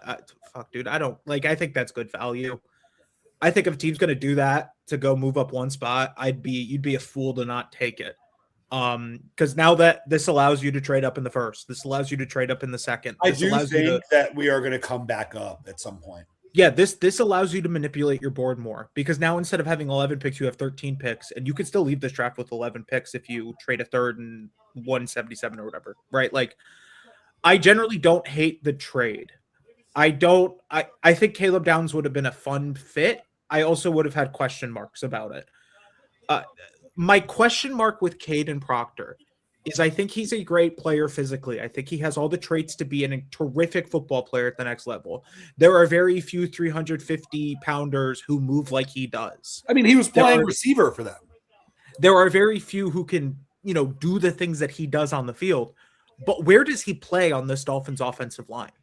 Because Patrick Paul, So I is think by it all was of- I think it was Daniel Jeremiah who said this, but he did mention the Dolphins would look at a potential right tackle to move Austin Jackson inside.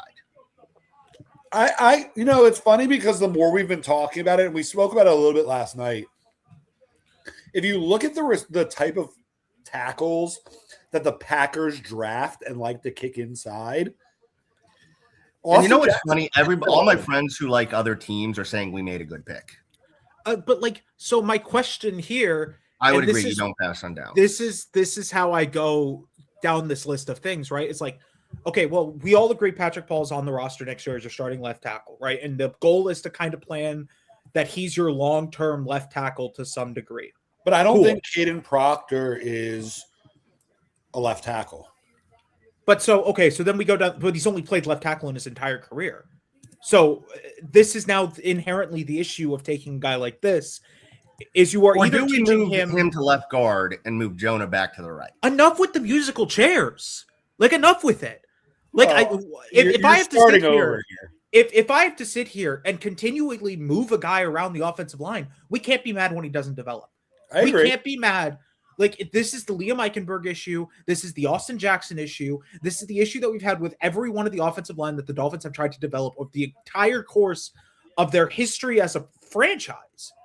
It's like we keep going, okay, well, he could play left guard this year. Then next year we can move him to right guard. And then maybe he's ready to play right tackle after that. At some Well, I point, you think just got to that let the the guy play question something, is- man. And I think the question is, if you view him as a guard, how can you tell me that you would take him over Vega? Because simple, the Packers don't take pure guards. If you view him as a guard, that's fine. But then he should be playing right guard. Because I don't want to, because we spent an entire year developing Jonah as a left guard, and we're going to just completely neglect that. We just, the way I see it is then you're just wasting a year of development. And either you don't think Jonah is a player who can develop, which whatever, at this point, move on from him then. Go get whatever you can get value-wise for him and go find a team who's willing to give him a shot. Or you're just going to continue to move guys around the offensive line. And you continue to wonder why guys don't develop. Like, I don't know what the plan I will is. say this: I would trust until they prove otherwise. I would trust Sully and Halfley to have a better development plan than McDaniel and Greer did. I agree with that. I also want to shout out, Brett, the fact that literally I just told you that my sinking gut feeling came true. I- Yeah, he did. I don't generally not trust this team to develop guys because I don't think it's fair to sit here and say they can't develop guys until they don't develop guys or whatever the case may be. But you can't keep, like, just in general, you can't move Jonah to right guard, then move Caden Proctor to left guard. And then what's the plan when Austin Jackson leaves? Are you then drafting another offensive tackle, or are you then moving someone to right tackle? Do you So guys I see think the Ravens I pick? think when we see what the plan with Proctor is we'll know. But the Packers do like to start guys inside, and then when someone moves on, move them outside. Can I announce the Ravens pick? Go ahead. The Ravens picked Vega at 14.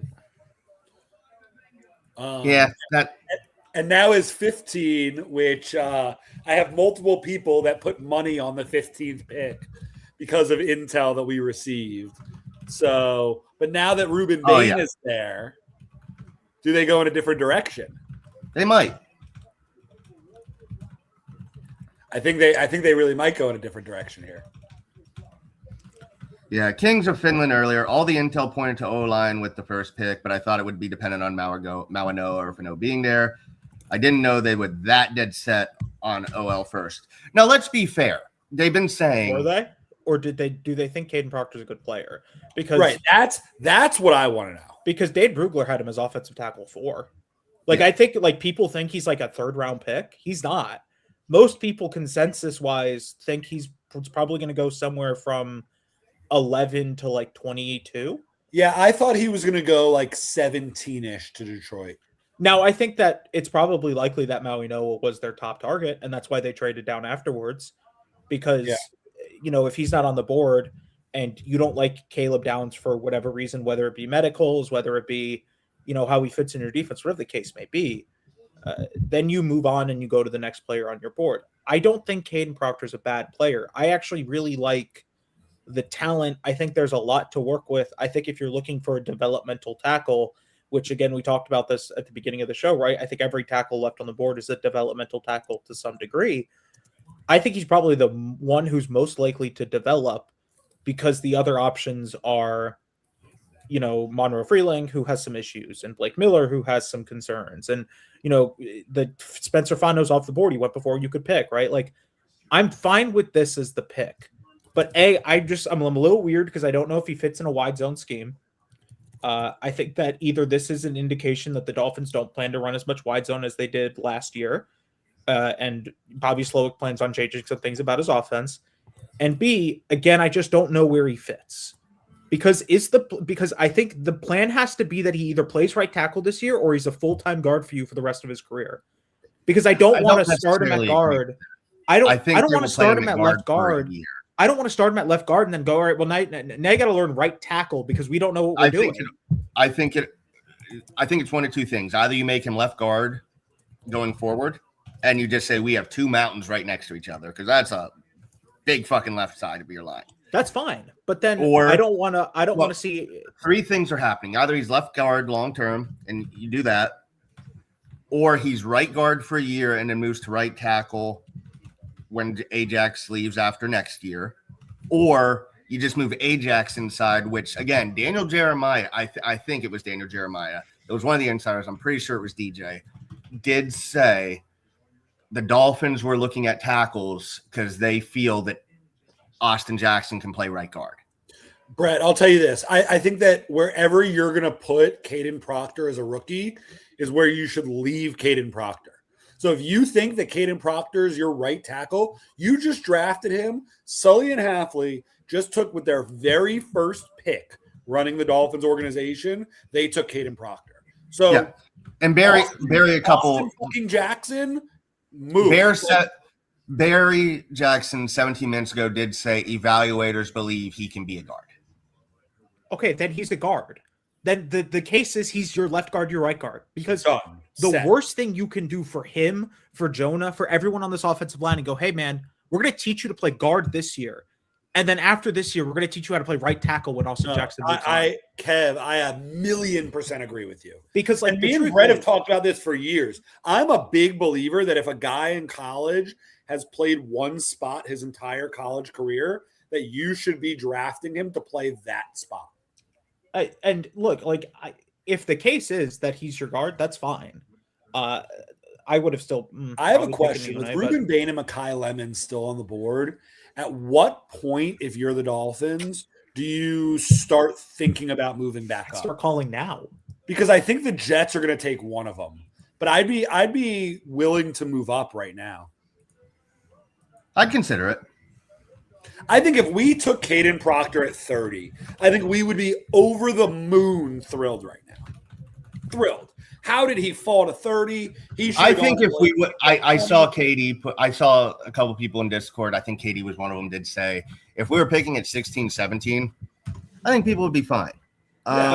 So then let me just say this: if you're okay with it at 16, what's the difference in 4 picks? I think it's the, for me, it's the Caleb. I think Downs it comes thing. down to Downs and Bain. I think. And I think also for a think lot if of Downs and Dolphin Bain were fans, it's gone. the Bain thing. And I'm less so on Bain. I know, Kev, we talked about that last night. But it's the Downs thing for me. If we were the Cowboys and we spent 177 and 180 to move up a spot to get Caleb Downs, I would be over the moon thrilled. Are we sure Caleb Downs is a good fit in this defense, or are we just kind of thinking he's too talented that like you got to figure, because like that's I'll be my honest, general question on all of it. I kind of, and I could be totally wrong. I think Caleb Downs is a good enough fit and a smart enough player that he's kind of a fit in any defense. I don't think agree that's with that. true. I don't think there's any player in this draft who's a. I perfect will fit say in any this. defense. Here comes the Bucks pick. I will say this. I think that what has come out recently is teams think Caleb Downs is a great player, but there were questions about his upside with athleticism. I don't agree with that, but there are NFL teams that felt that.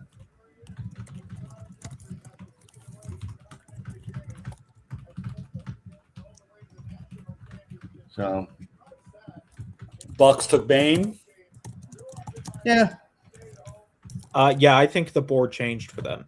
Oh, I for think sure. It would have been Mesidor. but Absolutely. The board changed very quickly. Absolutely, which is why I'm happy that those that I gave the intel we received to took them to take an edge as opposed to them to take Mesidor specifically.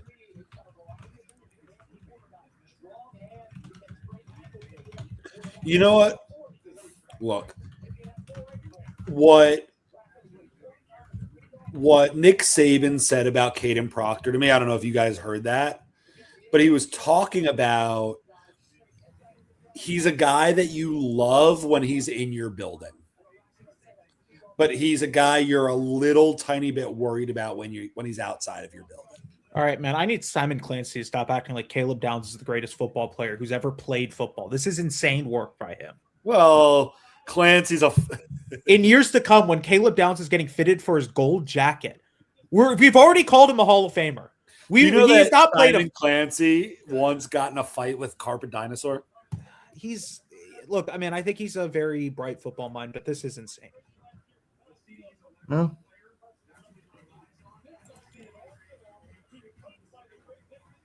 Yeah, I'd agree with you there. But there are other players in this draft who can do that. AJ Halsey can do that in the second round. Emmanuel I agree with McDormand that. can do that at 30. Like I think it's more likely that they just don't think he's got some red flags. And you know what I also think, and to be honest, I think that Jeff Hathley, the coach Jeff Hathley, not the CEO figure of the Dolphins with Sully, I think the football coach Jeff Hathley feels confident that he can develop guys in the secondary. He does.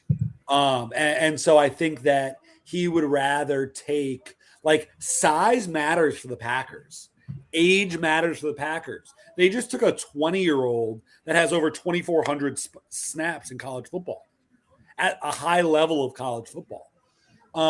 So I think that when you break it down and just look at and you take out who was there and stuff like that, I think it makes sense.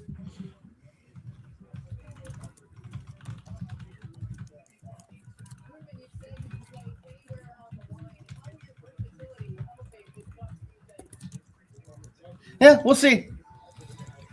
But I get why people are disappointed. I won't hide the disappointment. Bain, I'm I would have definitely taken him, not but at the thrilled. same time, I'm just like, whatever. Like, I didn't think we were taking Bane anyway. I would have, but it's hard for me to get upset about Bane, The honestly. Jets are definitely taking Lemon here, huh?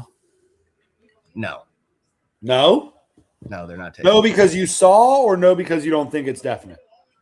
the first. Brett, Yeah, I come saw on, that. man. I won't tell you who they took, but I won't tell you who they took, but I saw who. Is it a bad pick? we'll see. We'll see. Is it? Wait, They didn't take wanna Kai play a game Simpson. with you guys. Is it Dylan Tiedemann? No, No, Okay, that's honestly the one question I wanted to know. We're in that range, though. Again, I think Detroit probably takes a tackle. Minnesota or Carolina are probably going to take Tiedemann. But we're in the range here that if the Dolphins really like somebody, they have the ammo to move together. But knowing us, we're going to wait here till 30. We're going to get on the clock and we're going to trade out and end the night with only Caden Proctor. I just want to say, right, like, I think in general, if you are going to be okay with Caden Proctor at, say, 18, you don't get to, like, I don't think you get to do the thing where it's like, well, it's at 12, so it's not good. Like, I think that's a bad way to think about picks. I agree. I think you loved Caleb Downs and you think he's like the best football player in this draft. I didn't. Then maybe you can be upset about that. I think the Dolphins are probably a little bit concerned about the medicals. Just going to be honest. I think, like, Ruben Bain, I think he's a good football player. Wow, Sadiq. Yeah. it's fine. Wow. I like Sadiq. I don't know how I just don't think I think the Jets are going to find a way to fuck it up because it's the Jets, but I don't think it's a bad pick. I don't think it's a bad pick at all. I think now you're going to see them run a ton of 2 tight end personnel. Mhm. Yeah, Barth loves you, Kevin. Like, I think, like, Ruben Bain, I think, is a good football player. He also has a character concern. Whether we think, like, whether you think it's a major deal or not, it's not up to you. It's up to the decision makers in that room. For sure. They weren't 100% comfortable. They were Also more has comfortable. incredibly short arms, and we don't know if incredibly short arms translate to the NFL yet. So We were more comfortable with the concerns of Proctor than the concerns of Bain. yeah, because the concerns of Proctor is, like, we don't know if he like there are no character concerns with Caleb Proctor. That's why, like, everyone who's come out is like, hey, there's no character concerns. The only thing you'd be maybe concerned about is, like, wait, why'd he leave Iowa? But I'd argue he probably got paid a lot more money to go play at Alabama. So I think there's a reason why he's transferred. Probably say so. Left Iowa. But Guys, I'll be back in 20 seconds for Yeah. station identification. Yeah. Sadiq, I like Sadiq. I just don't know how he fits with the Jets. I just don't think the Jets are a team, no matter who you put in charge. I don't think they ever know what they're doing. I don't think But- the Jets know how to build a football team. No, I think agree. we can just skip past the Jets as a serious football team.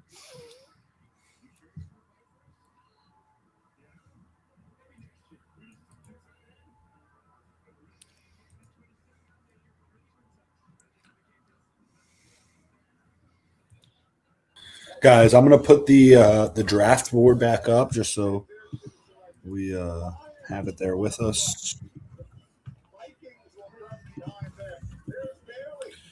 And while we sit here, I'm going to order some dinner. Yep. But yeah, to talk about a little bit more, Kev, I think Sully said you build from the inside out. He didn't lie. Nothing else you can't say he didn't lie about that. I just think, like, I think they told you what they were going to do. I think they truthfully, they probably, when they tell you that they're building from the inside out, they're going to focus on the trenches, blah, blah, blah, blah, blah. You can't be shocked when the first pick is a tackle or is a guard or is an offensive lineman or edge rusher, right? Like, I think they told you what they thought. I think honestly, this is probably bad news for Jonah. I think this is them telling you that they don't think Jonah's. I don't think they were ever that high on Jonah. They even said he's got to be better. Like, I don't think this is what is Austin Jackson's future. I don't think this is like anything else other than they don't trust Jonah to be a long-term piece, and they're going to make him earn a starting spot. I totally agree with that. I think that he's not guaranteed anything. Did you see what Proctor said? Barry just tweeted. No. He said, "I know we're going to run the shit out of the ball. It's going to feel so good." That's your update for the moment. I mean, I can't believe the Rams took Ty Simpson. Oh That's my god, that's crazy. so funny. That's crazy. They took a quarterback who I didn't even have a second round grade on. That's funny. It could always be worse.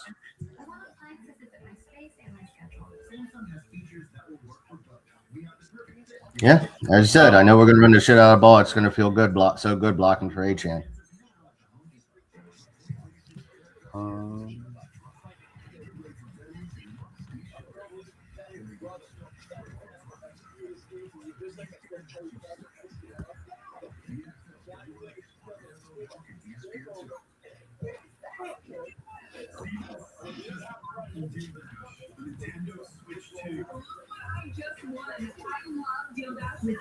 All right, we think the Lions go tackle. I would be shocked if they didn't get tackle. I got this KitchenAid stand mixer for only $56. That's probably Freeling, honestly. That's I'd what I say was. that. Maybe they surprise and go in the outshore. I think it'd be like Miller over Ian Otshore. Because they've talked about moving Panay. So Yeah, Sewell to left tackle. I think if you're moving Panay, I think you get all the options in the world.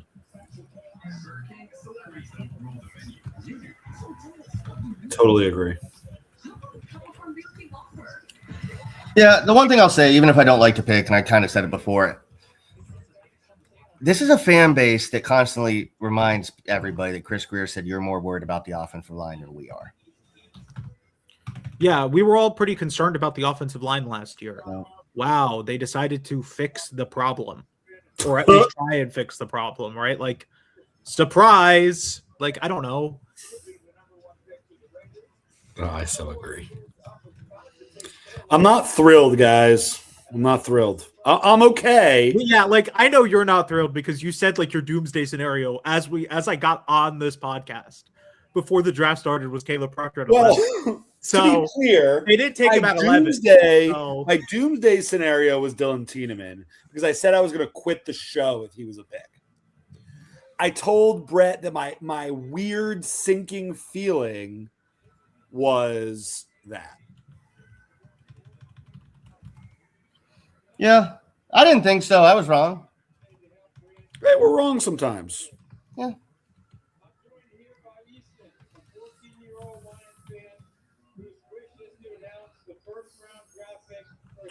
Oh, this kid gets to announce the pick. That's pretty cool. there's nothing stopping him from not announcing who's on the. Can he? Okay, so what's the protocol on that? If he picks somebody that's not on the card, like he's like one of us. Like if you were going up there, would you just announce who you want? Yeah, I mean, I would because like I'm not an idiot, but like there's nothing stopping him from just saying a name. Now, I think that they would just correct it. They have a card there with the guy's name printed on there, so it's not like they're just kind of going based off vibes. But wow. Oh, if the report, have you guys seen it? Not yet. Oh wait, I have something to say once you see it.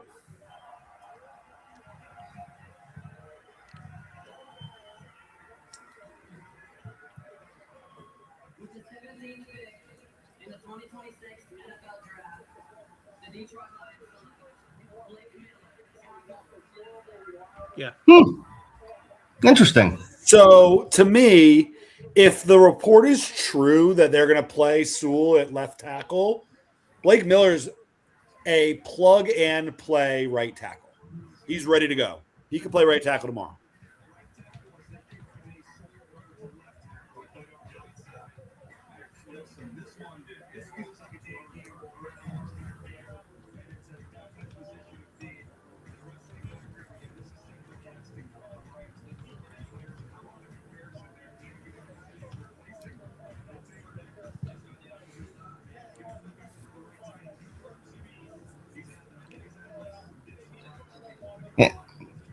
I know a lot of people are starting to like Blake Miller. I just don't see it with him. I think he's a plug and play right tackle, like I said. And clearly Dan Campbell is pretty damn high on him. He picked him over Freeling.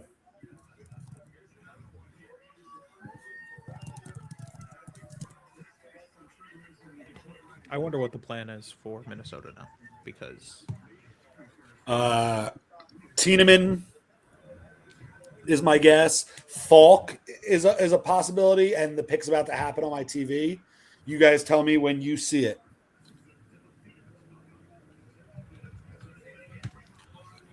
Whoa! Whoa! All right, let's see.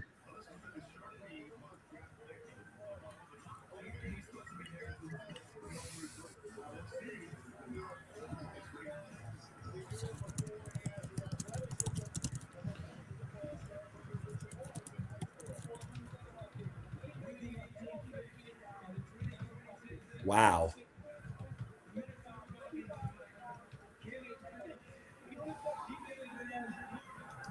Huh. Interesting. I don't really have much about Banks. I don't. My general rule is you don't take Florida players in the first round. For me, that's early. It's. I mean, it really shows you don't know what any team has as far as player rankings and stuff like that. Obviously, that report that came out, I think it was yesterday, about Banks Medicals that came out positive. I think cleared that up for the Vikings. He's gonna be a stud. I'm just a little surprised they went in that direction, but I like the player. Might be a little early. he's a good player, but you, I think, have to be 110% confident that he's going to stay on the field for you if you're taking him at 18. 100%. Because those medicals are a concern. Like, this is one of the best athletes in the class pound for pound. He might be the best athlete in the class pound for pound. But like, unlike Caden Proctor, who does not have medical concerns, he just has like technique concerns. Caleb Banks has real medical concerns. Like, this to me is like, man, you gotta love the medicals to take him. I So the draft is still. They have The draft the is still injury at tackle. They going well. take Lemon. No. And Barth, I think that, look, the more time that goes by, I'm okay with Proctor. It's not, look, what did Sully say? He wants to hit doubles and not home runs, and not try to hit home runs and fly This out. is going for a home run. So he's kind of going against his own, I think, protocol there. Right. But so here's my question. Let's go look forward to pick 30 or pick wherever, like maybe they trade up. I don't know. Like, let's say the Dolphins make 2 picks today and they leave the draft with Caden Proctor and Chris Johnson from San Diego State. What's the mood like at, what would it be, 11:30 p.m. or whatever the case may be? I'm fine with it. I'm okay. What if they trade up ever so slightly? Let's say move one of the the 4th that they have, or move the late 3rd, and they take Keldrick Folk. I'm okay. I'm happy. I would not take Falk. I would take Falk in the late 20s. If we're trading up, and look, I've been thinking about it since we talked about it last night. It's driving me crazy. I would trade up a couple spots to try to get Caden McDonald. And I also think that leaving the first round with the beef of Caden Proctor and Caden McDonald would be a huge step in the right direction for this team. And I think that the thought of playing Kenneth Grant and Caden McDonald next to each other makes me excited. Yeah, I'd agree. What if they stay at 30 and take Emmanuel McNeil Warren? And so instead of Caleb Downs and whoever the last, like Caleb Lomu, you get Caden Proctor and Emmanuel McNeil Warren. I'm happy. And I think that we're going to have to, and it's me, I'm going to have to stop comparing Proctor to Downs and kind of wipe Downs from my memory. And you have to kind of look at Proctor as the individual he is. And I think that look, if he works out, it's a huge boost for this team. Yeah. What if they Like- trade up for Casey Concepcion? I'm in. I'd be fine with that. What if they take Jermod McCoy? Okay, now I'm just like going down a list of names. Yeah, no, let's Kev. We need to kill time here. no, I mean, the there's not Turtle another pick that we passion. could talk about. So The Eagles have traded up to the 20 with Dallas. Eagles traded with Dallas. Dallas gets 23, 114, and 137. Eagles. The probably trade up Panthers pick is in. for- I'm listening to that here. I want to see what the Eagles did or the Panthers do because they need a lot of things.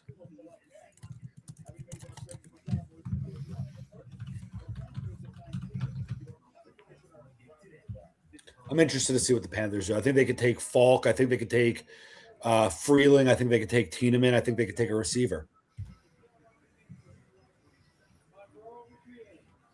Okay. I have officially seen it.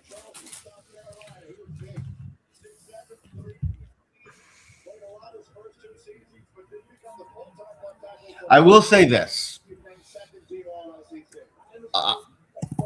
I would have rather taken an offensive lineman early than one of these guys later. I would Yeah. be upset if you're trying to throw a dartboard at 30 and like you're taking Caleb Lomu or whoever the second round So guys Monroe Freeling to Carolina. Yes. So you got Fano, Malinoa, Proctor, Vega, Freeling, and Blake Miller. So that's 6 tackles in the top 20. Yeah, which tells me that, I mean, Or 6 offensive linemen. it really does. And it's funny because Mr. S messaged me multiple times throughout this week and said, I think we're just picking beef. And look, it's because the beef is going to go quickly. And you got to take the one you like because he's not going to be there when you pick again. So, and that guy is Proctor. I would be curious because we've been on here. I would be curious to know kind of the temperature in other people that are live at this point. I think most of the think they're fan all base mad. is not excited, but I think is that because they think Caleb Proctor's a bad or Caden Proctor? Sorry, I'm going to be doing this a lot. Please don't. Okay, now new rule: the Dolphins cannot take Caleb Proctor because I can't do this for 10 years. You know who he looks a little bit like? The Funkadactyl guy. Who is that? What? Brodus Clay? Yeah, I can see it. Oh, That's wow. not- Eagles. Wow. Wow. They're either trading up for Lemon or they're getting in on this tackle run. What tackles left for them to get in on? Caleb Lomu? Like, There's Lomo and Iniachor. I think it's anything but tackle at this point. I know who the Eagles pick, so you're telling me, Makai Lemon. Kevin. that- So I'll say this: as much as I Wait, like hold on. Lemon, I want to discuss this with Kevin. If Caleb Proctor was a WWE wrestler, you don't think this would be him?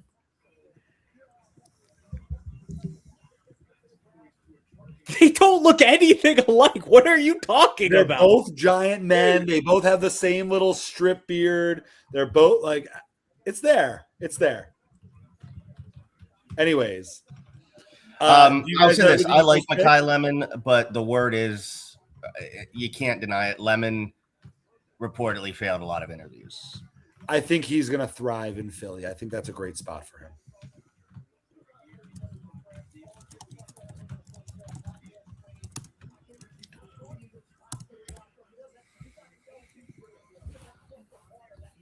Yeah, I would say That he Proctor was will, a C plus just because I think I would have just taken Bain, and I will factor in the downs, and that's not saying I don't think Proctor won't be a good player. And I'll say it again: as Trade up for disappointed as Dylan I could Tiedemann. be, Dylan Tiedemann. I think you keep going. And looking at some of these picks, there was the tackle run, and there's a big drop off. Brett, you said B plus. C plus. I said C plus. I said B. Kev, what grade do you give Proctor? I think it's a B. I think I'm probably higher on Proctor than a lot of the Dolphins fan bases. I'll say he was Here's the probably- thing, and I hate to I'm going to piss off a lot of people, but I will say Do it. this. There are people who are just pissed because have been and will be pissed because we got rid of Tua and brought in Malik Willis, and they are still judging that. And I'll be honest, that is a big part for a lot of people because they've hated every move since that. But I also think a lot of people just weren't considering Proctor, and that's why. And I don't think we were, because we were talking about Fano and Maui Noah, and they were both gone. So everybody just assumed Downs or Bain. But I think most people just don't like Proctor because they weren't talking about him. No, you're allowed. I Proctor. think- You're allowed. So I think in general the reason I give it a B is because I think I was higher on Caden Proctor than others probably are in the Dolphins fan base. I get it. There might have been better players on the board. I don't ever evaluate one team's pick on what the board looked like because I don't think that's a fair gauge of what because all 32 teams have a different board. All 32 teams have more insight than I do sitting in my room or sitting on my couch, right? Like they talk to every single person involved with every single player. For sure. Like they will uncover every little thing about you, including the girlfriend you had in the 6th grade. God, I hope they don't. Jordan, you got some stories you want to tell us? Right. So here's the thing. Everybody's talking about Proctor. Marcel real quick. Louis Jacques did tweet this. He asked about Nick Saban's comments where Saban did say you got to keep his weight down. He said he did hit 400 pounds at one point while Saban was there, but has since gotten his weight in check. It kept it there. So to him, his weight issues were his freshman year, and he has since said he's kept it under control. He also has said he's at a lot. He doesn't even know what to say. He's at a loss for word. He appreciates the Dolphins for giving him this opportunity, and he's going to play his ass off. He promises that. I think the reason why I like this pick is kind of twofold. A, he's durable. He played, I think, 40 plus games over 3 years. There are no injury concerns. There is no soft tissue concern that might flare up in his rookie year, right? Like we're not taking another injury prone player here. I think this is one of the best run blockers in the draft. I think he's a mauler in the run game. I think he is. I think he plays with a temperament that the Dolphins, man, just probably need more of. I think they need more, excuse my language, assholes. Like I think, I'm just to be honest, I think they need more assholes, and I think Caden Proctor plays like an asshole. Steelers pick is coming up. I love his frame. I think if you're going to develop someone and trust your offensive line development, the guy I'm going to develop is Caden Proctor, because not a lot of 350-pound guys. Are they playing Real American? Is Hulk Hogan coming out now? It's Thunder. Oh. It's DC's Thunderstruck. I can't hear. I the have songs played on this Thunderstruck thing the drinking game enough to know this. Who is I the hear funniest the, person that they could bring out to announce this pick?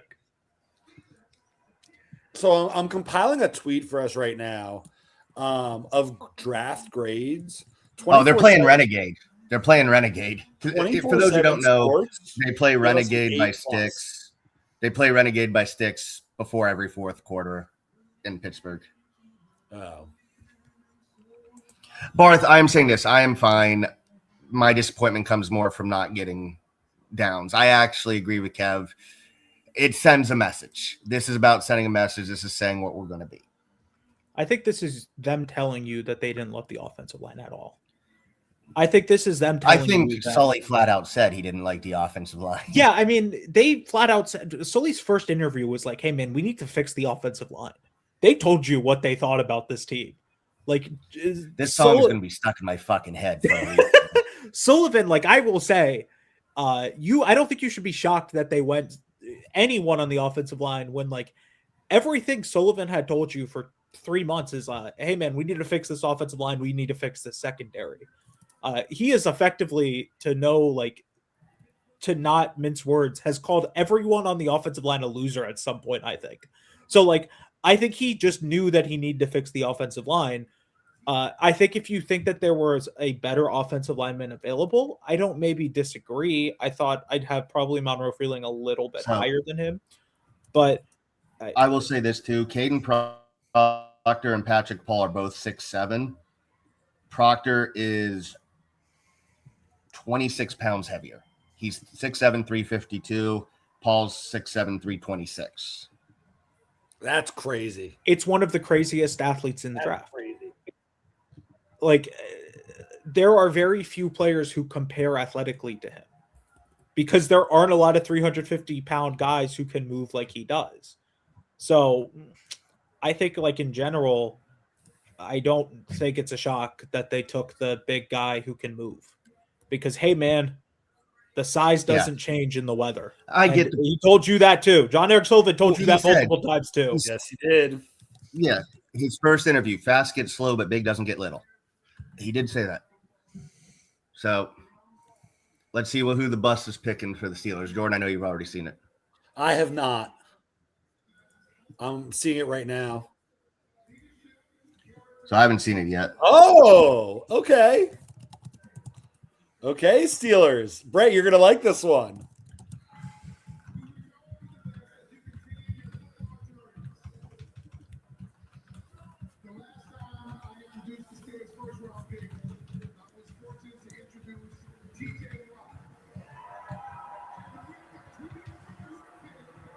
I like that for the Steelers. I think it makes sense. Nice soundtrack.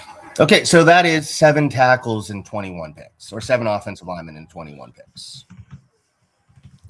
Yeah, I think they knew very quickly that they were not going to get an offensive tackle at 30th and said, we're going to take our top one and we're going to figure out the rest of the draft from there because there's a pretty major fall off after Ian Achor across the offensive line, like tackle, guard, center. Like, I think once you get past him, you have like Lomu, who I think is good. And you have a lot of other question marks. I don't think you could go wait till 30 to take an offensive lineman or wait till like 43 or whatever their pick is in the second round. They're the ones you like are gone at that point. Yeah, so bring up the offensive tackle board. Let me find it on my tabs here. No, not that on here. On stick to the model. Yeah, just No. I had to stick to the model in my tab. So look, Mr. S, if you're in the chat, please screenshot this, screenshot the board, and show the tackle board dried up. So this was about getting in front of the tackle board.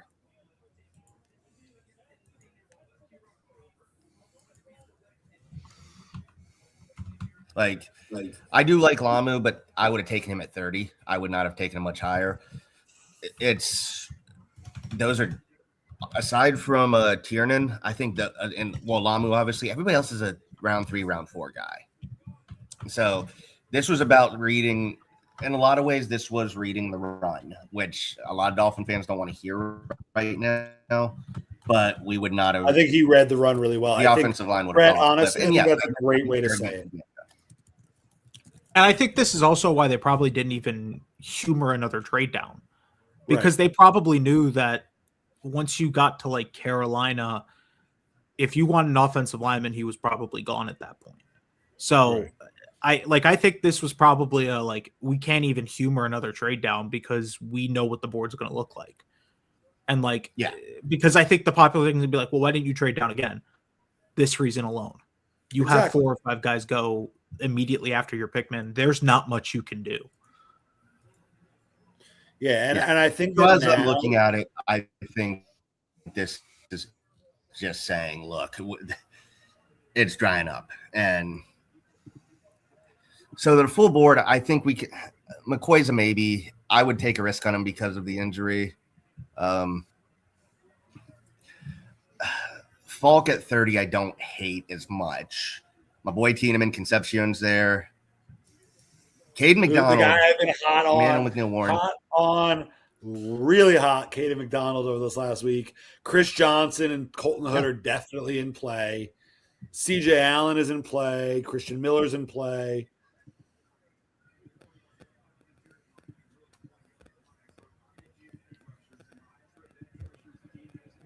Yeah, I know the Chargers did want offensive line back, so pick, they're. Yeah, the Chargers pick is coming in right now. I won't. Would they take Lomu? Would they take Lomu at this point, or is that too early? Their pick makes sense. You'll see it, and you can tell me when you see it. I want to know if what I heard was right. So I don't did even you know who hear? they took. I heard they were going to take a certain Clemson defensive player. Do you want me to tell you if you're right or wrong? No, let's be surprised. I don't want Brett to be spoiled by this. I can see it on the screen. Akeem Messidor. Wow. Okay. Maybe the board just changed. Maybe the board just I changed. think that Bane falling kind of pushed everybody down one. Like, I think it is very possible that the board just changed for them, man. Yeah, and you kind of didn't think because you thought Tampa was going to take Mesidor, and when Tampa took Bane, you were like, "Oh, okay, now we're going to get Mesidor over." I assume TJ Parker. That's who I had heard was TJ Parker. I know. I think Brett maybe he would have. loves him some TJ Parker. I think TJ Parker might What? have been the pick. I don't if hate Mesidor Mesidor. wasn't there. No, I said you love TJ Parker. I don't think Philly's. I just picking don't here, trust right? him. No, this is Dallas. No, it's on going to the be phone. Dallas. Keldrick Folk. I think is probably what they might do. Yeah, I would think so. They already took Downs. With the Pickens rumors, I could see them taking KC or Omar Cooper or Denzel Boston. But Jermon McCoy could be a pick. That's like a Jerry pick. So I think if I had to guess, I'd say McCoy or Falk. McCoy and Downs both go to Dallas would be something, huh?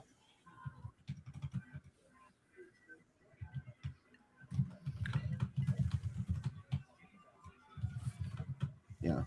Hey, look, and this is something I want to Yeah. say. At this point, What Barth said, and hold on one second, Brett. There are what 230 picks left, 233 picks left. It's about the puzzle piece, or it's about the puzzle and figuring out which order of positions you can go in to get the best value. And like Kevin has said, like the Dolphins must feel confident in some of the safeties. They're going to be available on day 2 and day 3. And they read the room. Look, Sully read the room very well in seeing that 7 offensive linemen are going to go in the first 21 picks. And you had to get one early that you like, or you'd be picking a project. And so that they felt comfortable in Proctor. They clearly had him as what? Offensive lineman 3 on their board. If not higher, we don't know. Yeah, like wherever they had him, I don't know. So at worst, he was 3 because there were 2 that went ahead. But there's a chance they had him at 2, or a chance they had him at 1, and they felt comfortable not only moving down a spot and picking up 2 day 3 picks, but also at the same time, like understanding, hey, this position is going to dry up. We got to take the guy we like. Yeah, you got to. And I will say this too. I see everybody quoting what Nick Saban said, and I'm like, okay, Saban said he's a good guy. He said he had weight issues away from the team. Nick Saban had Proctor for 1 year. Nick Saban is the greatest college coach of all time. I'm not disputing that. But what does Kalen DeBoer say about Caden Proctor? Also, a lot of guys have weight issues in college because they're college kids who are they don't have the most regimented nutrition plans. Like, I think if you polled 95% of players, they would tell you that they probably had some level of weight issues early on in their career. I think the biggest question mark is, do you think 352 pounds is too heavy for him? And wait, Kevin, and not only is he a college kid, but he went through 4 years of college or 3 years of college, and he's 20 years old still.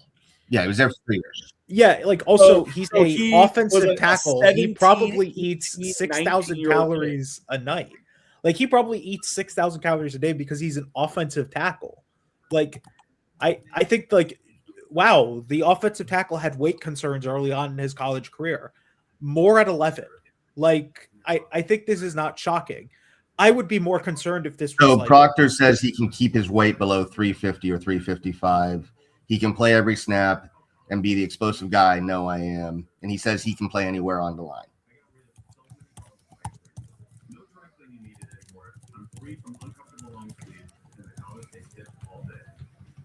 So Look, he was I a get it.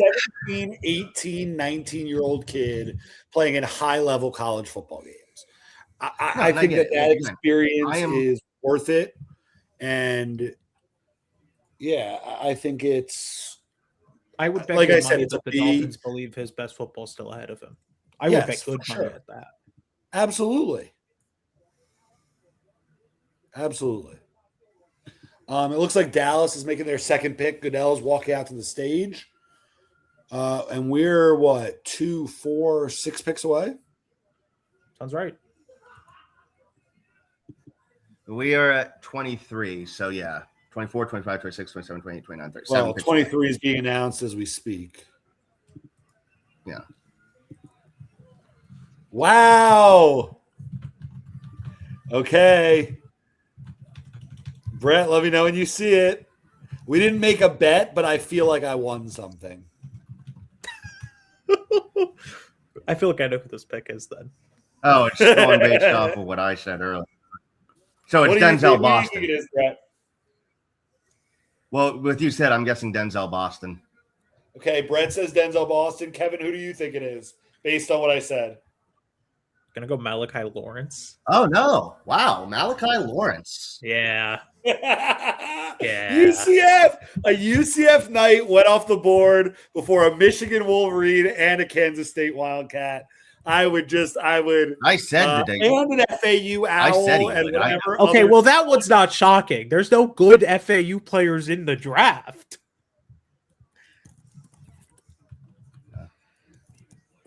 Malachi Lawrence, good player, incredibly raw still. He's a good player.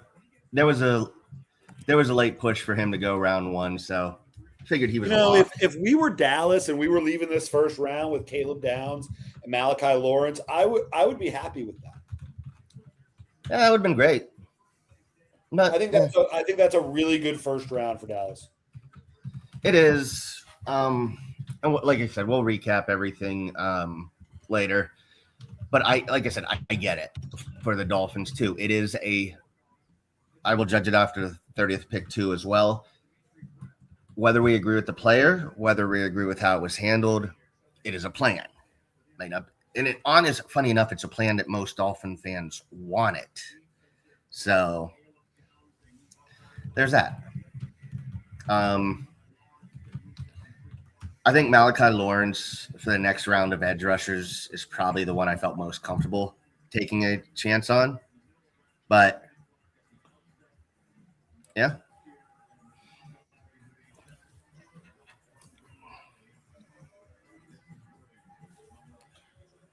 Browns pick is in. So I am also sharing in Discord, and I will read this off. RG3 on our pick. The Miami Dolphins just got a wall of mass in Caden Proctor, 6'7", 352 pounds, 32.5-inch vert, and low 5'2", 40 is a rare size movement combo. His anchor is heavy, and his initial punch knocks rushers off balance. He is a body displacer in the run game, an uncommon specimen to protect Malik Willis and create holes for Devon Achane. I agree with that. Do you think RG3 used AI for that? Yes. No. Did it have one of the? Yeah, how many Probably. M dashes did that have in there? Let's see. A UCF. I took it Knight away already, so I can't find. in the top 25 guys. This is So Proctor did also announce. Proctor did announce he was also a top 30 visit for us. Yeah, I think that's going to be a trend. So It's funny. I'm scrolling on my phone on Twitter trying to look at a couple things, and I went past a tweet that we put out with the list, and it said they were live. And in my mind, I was like, "Oh, somebody's live," and then I realized it was us. they are live.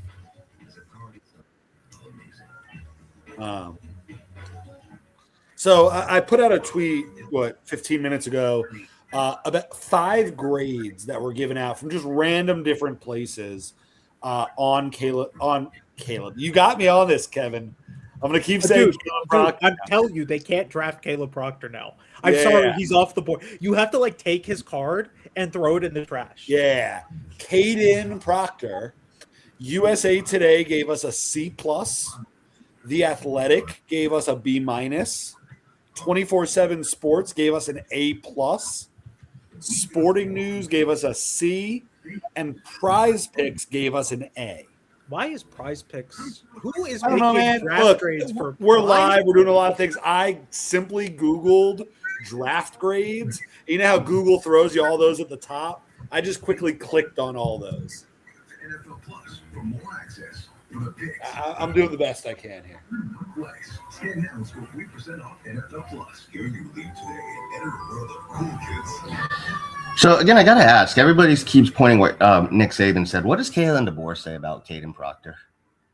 Well, I don't think you're ever going to get an honest answer from Kalen DeBoer because he's currently the coach there. He's going to tell you that Caden Proctor is like the greatest football player of all time because it helps him push narratives. Like, yeah, but I'm just asking. I will say like, on October 4th, 2025, on giving Caden Proctor a carry on first down, less moving parts on this one. Just give it to the big man and let him rumble. I have a question for you guys. Yes, I thought about us going Wildcat. A prop bet during Caden Proctor's rookie contract. So in the first 4 years of Caden Proctor's career, will he score a touchdown? yes, they're going to have one stupid, like, For sure. throwback screen, eligible tight end nonsense. Like, they're going to do something stupid as a bid in a game where they're down 30. And we're going to love it. The Browns are picking. Good pick for the Browns. Good pick for the Browns. Who'd they pick earlier? Who'd they pick at 9? They took Fano. Fano. Oh, they took Fano. Good first round for the Browns. I think they did well tonight.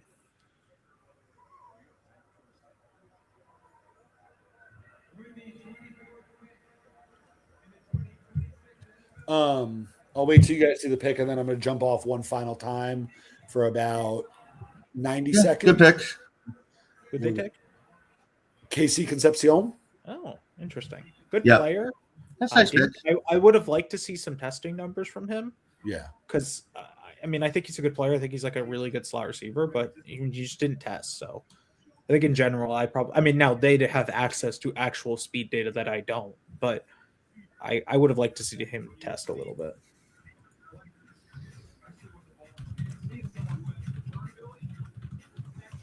I'm saying this, Kev, too. I am noticing a lot of people in Discord not acknowledging actual good tweets and just commenting on that are coming from actual like people, but just commenting on other content creators. I mean, I think in general, if you don't like a pick, you're just going to find stuff that proves you right.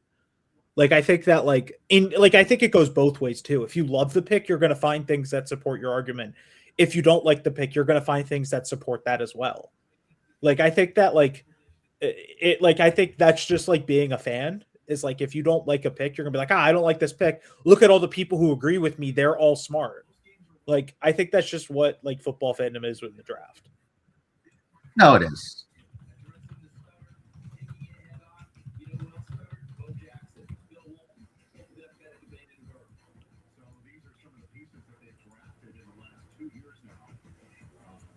Yeah. No, good pick. Board's lining up good again. I'm sure. Dude, I would start trading up for Keldrick Falk. I would leave think this about first it, round honestly. with Keldrick Falk and Caden Proctor and go, hey man, we did what we needed to do. Let's go keep building. Right? Like, Hold on.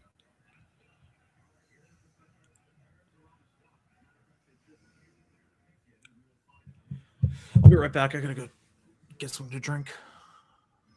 Okay.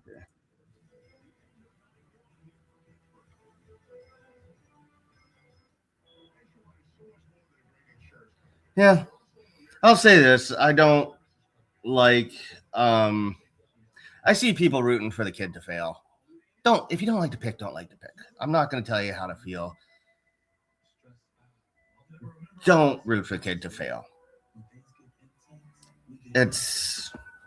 He's a Dolphin. You should root. If you didn't like the pick, you should root for him to prove you wrong. Don't do anything other than that. That's just wrong.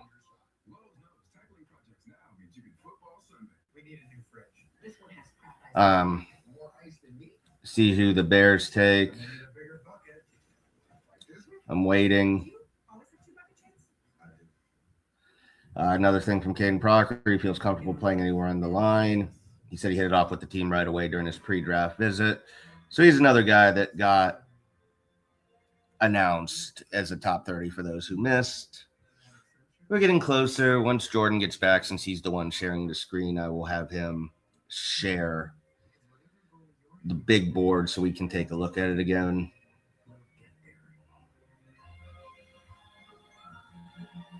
Say his name and he appears.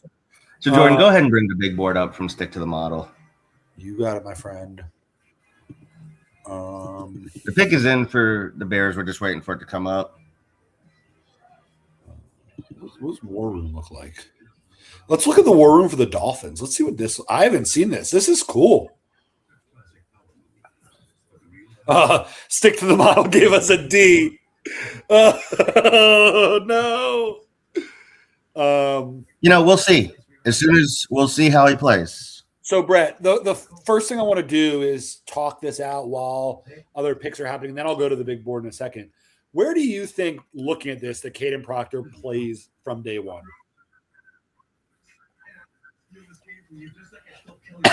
I'm going based off of what DJ said, just going based off of what DJ said. I think the plan is to move Austin Jackson to right guard and then play him at tackle.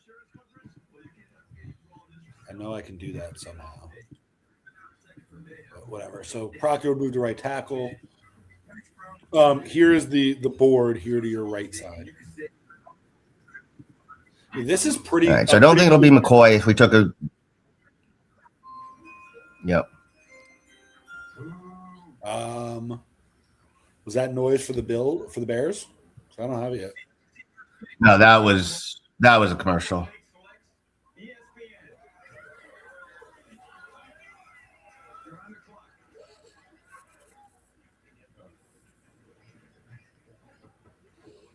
Congratulations on your first Super Bowl.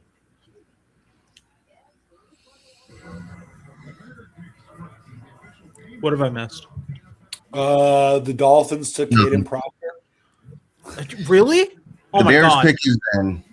The Bears pick is in. We were talking a little more about where we think the Dolphins will end up putting him. And Brett said he thinks they're going to end up putting him at right tackle. I think that's probably what they're going to end up doing.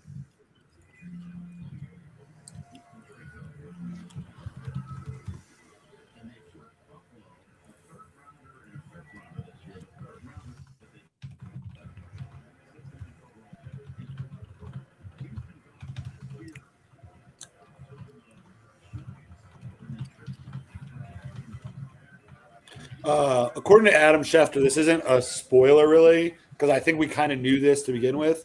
But the 49ers are apparently trying to trade out of the first round. Okay. The Bears pick is about to be announced. Do you want me to tell you, or do you want to see it? Let me see it. You got it. I'm going to take it off this screen too. Good pick for the Bears.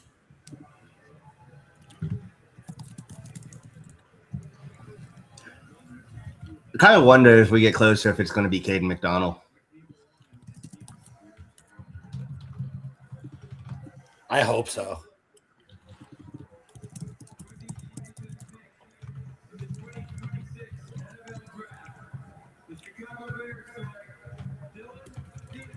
Dylan Thieneman, hey, good pick. Right? He's a very good player. I thought he'd go higher. I think the board kind of changed on a lot of teams. I think he's a great fit he would have been a great fit for our defense. He has a lot of fun tape. Yeah, good pick. I'm kind of surprised they didn't go D-line. I have my athleticism score, and it pulls historical comparisons for your specific for Yes. you, or yes, the one that I built, not like RAS. No, I meant like your specific, like Mine is a 0. your athletic Mine score. is a 0. Mine is a 0 point. Mine goes into the negatives. I have broken my own Hey model. man, we're almost at dry try. God, mine is Sunday. I'm gonna get killed. Kevin, by the way, I'm looking up something on Caden Proctor right now, and 2 times I typed Caleb Proctor. So Dylan Thienemann's closest comparison from for my score alone is Minka Fitzpatrick, and I actually don't hate that from a pure athleticism standpoint, not from like a player standpoint. But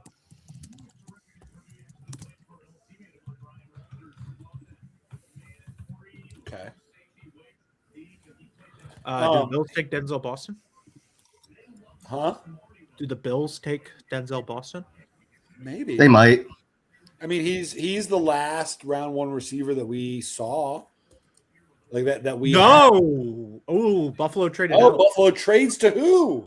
To Houston. What is Houston doing? Oh, what is Houston doing?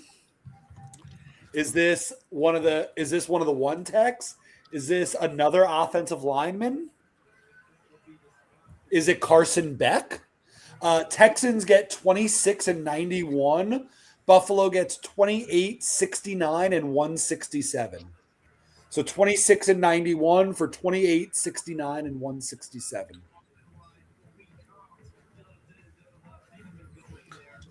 And thank you to ESPN for immediately putting that on the bottom of the screen. That was cool.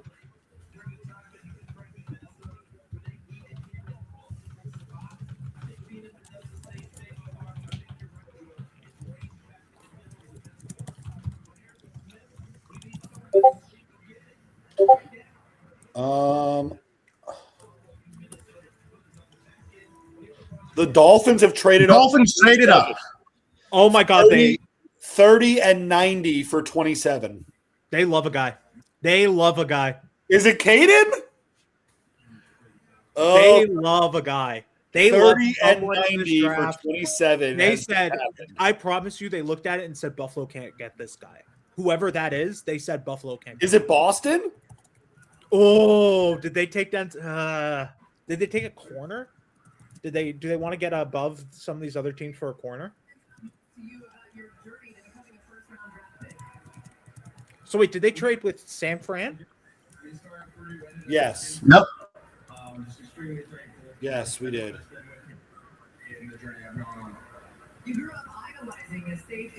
All right. I told you they'd get aggressive. Yep. I told you they'd get aggressive. Who'd they get aggressive for? Probably a wide receiver. Maybe they did. Actually, no. Maybe they went for Caden McDonald. You're going to hear me scream. Turn down your volume if you hear Caden. It would be a turn of events if we added 678 pounds of pure beef. I feel like this is the thing we did last year with last year's draft. I feel like Maybe we we did went for the same thing last year with Kenneth Grant, Zeke Biggers, Jonah. But like, let's run it back. But in all seriousness, I do think it's Boston is my guess, and I'm going all off of everything. But my guess is if Houston doesn't take Boston here, that we do. I want to see what Houston traded up for. Wow. Oh, whoa! That's the first surprise pick. Brett, did you see it or no? You can spoil it.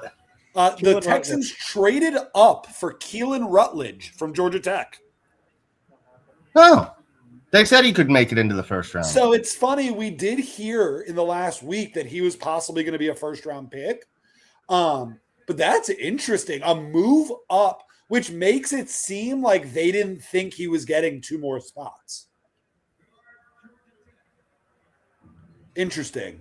And it's funny because didn't we take Basantis with the Texans and we said like because of the kind of situation they were in, like they are a team that could maybe take a guard. Like Rutledge makes sense. And the Dolphins. Hey, real are on quick, I'm the going to clock mute with myself until after the 7:20 Dolphins left. pick. I'm going to mute Okay. myself until after the Dolphins pick. Same. Here's what I'll do. Let's all leave this, and I'll put a friend up.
I'm okay. I'm okay. Hold on, I'm adding Brett. Brett, do you know? Not yet. Okay, I know, and I'm okay. Hey, Chris Johnson, cornerback. Yeah. We like this. Yep. I'm about it. No, Chris Johnson. That's a good pick.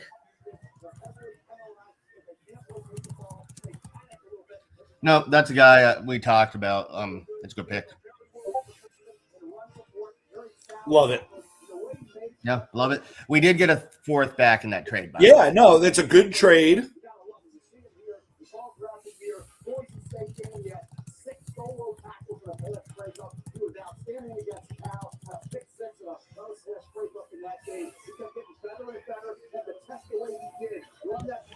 I'm very okay with that. Look, the trade, you don't lose a pick, you just lose a round. Yep. No, I'm about this. Hey, I think we can let John Eric Sullivan cook a little bit. That's a great. Yeah, no, Cook. Jesus, man! Like everyone's over here freaking out because they didn't take. No, I'm Chris good. Johnson's a damn good football player. No, I'm good. We could take this down. Yeah. No, I think people kind of got down on Chris Johnson because he looked bad early in the Senior Bowl, but he was a concern. Everybody was saying he's going first round.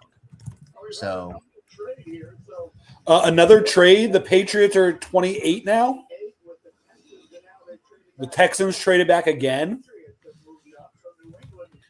Yep. No, the Bills traded back. 3 weeks ago. Wait. 3 weeks ago, someone posted a video to YouTube called Chris Johnson, Welcome to the Miami Dolphins. I think he changed the title. But I'm going to play this for a minute. Since it's just a YouTube video. And let this go. Here's his name at the bottom so you can see it. Give him credit. Simply AS10. Good pick for the Patriots.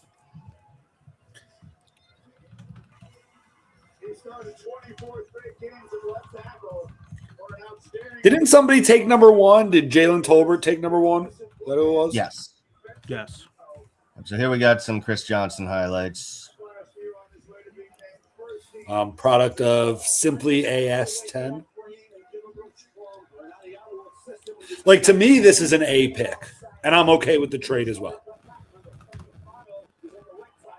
So I think the reason why I'm okay with this trade is now. Oh, still, you have 2 third-round picks. Still 2/3, and you picked up a fourth. Buffalo also traded. I don't know if you saw after we took him, Buffalo traded out. I think they Yeah, which tells me Buffalo is probably going to take him. I'll get my report on him in 1 second. I'm trying to pull something.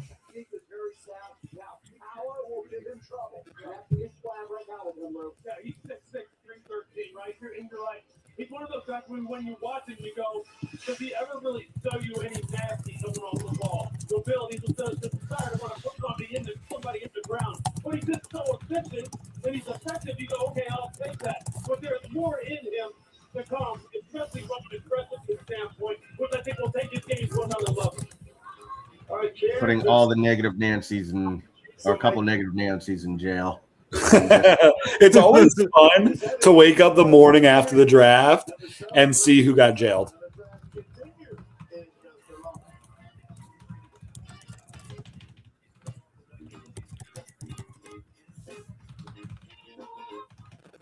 Get the warm-up. DirecTV got hot. They're on fire. More MLB games than anyone. Welcome to the big leagues, kid. How old are you?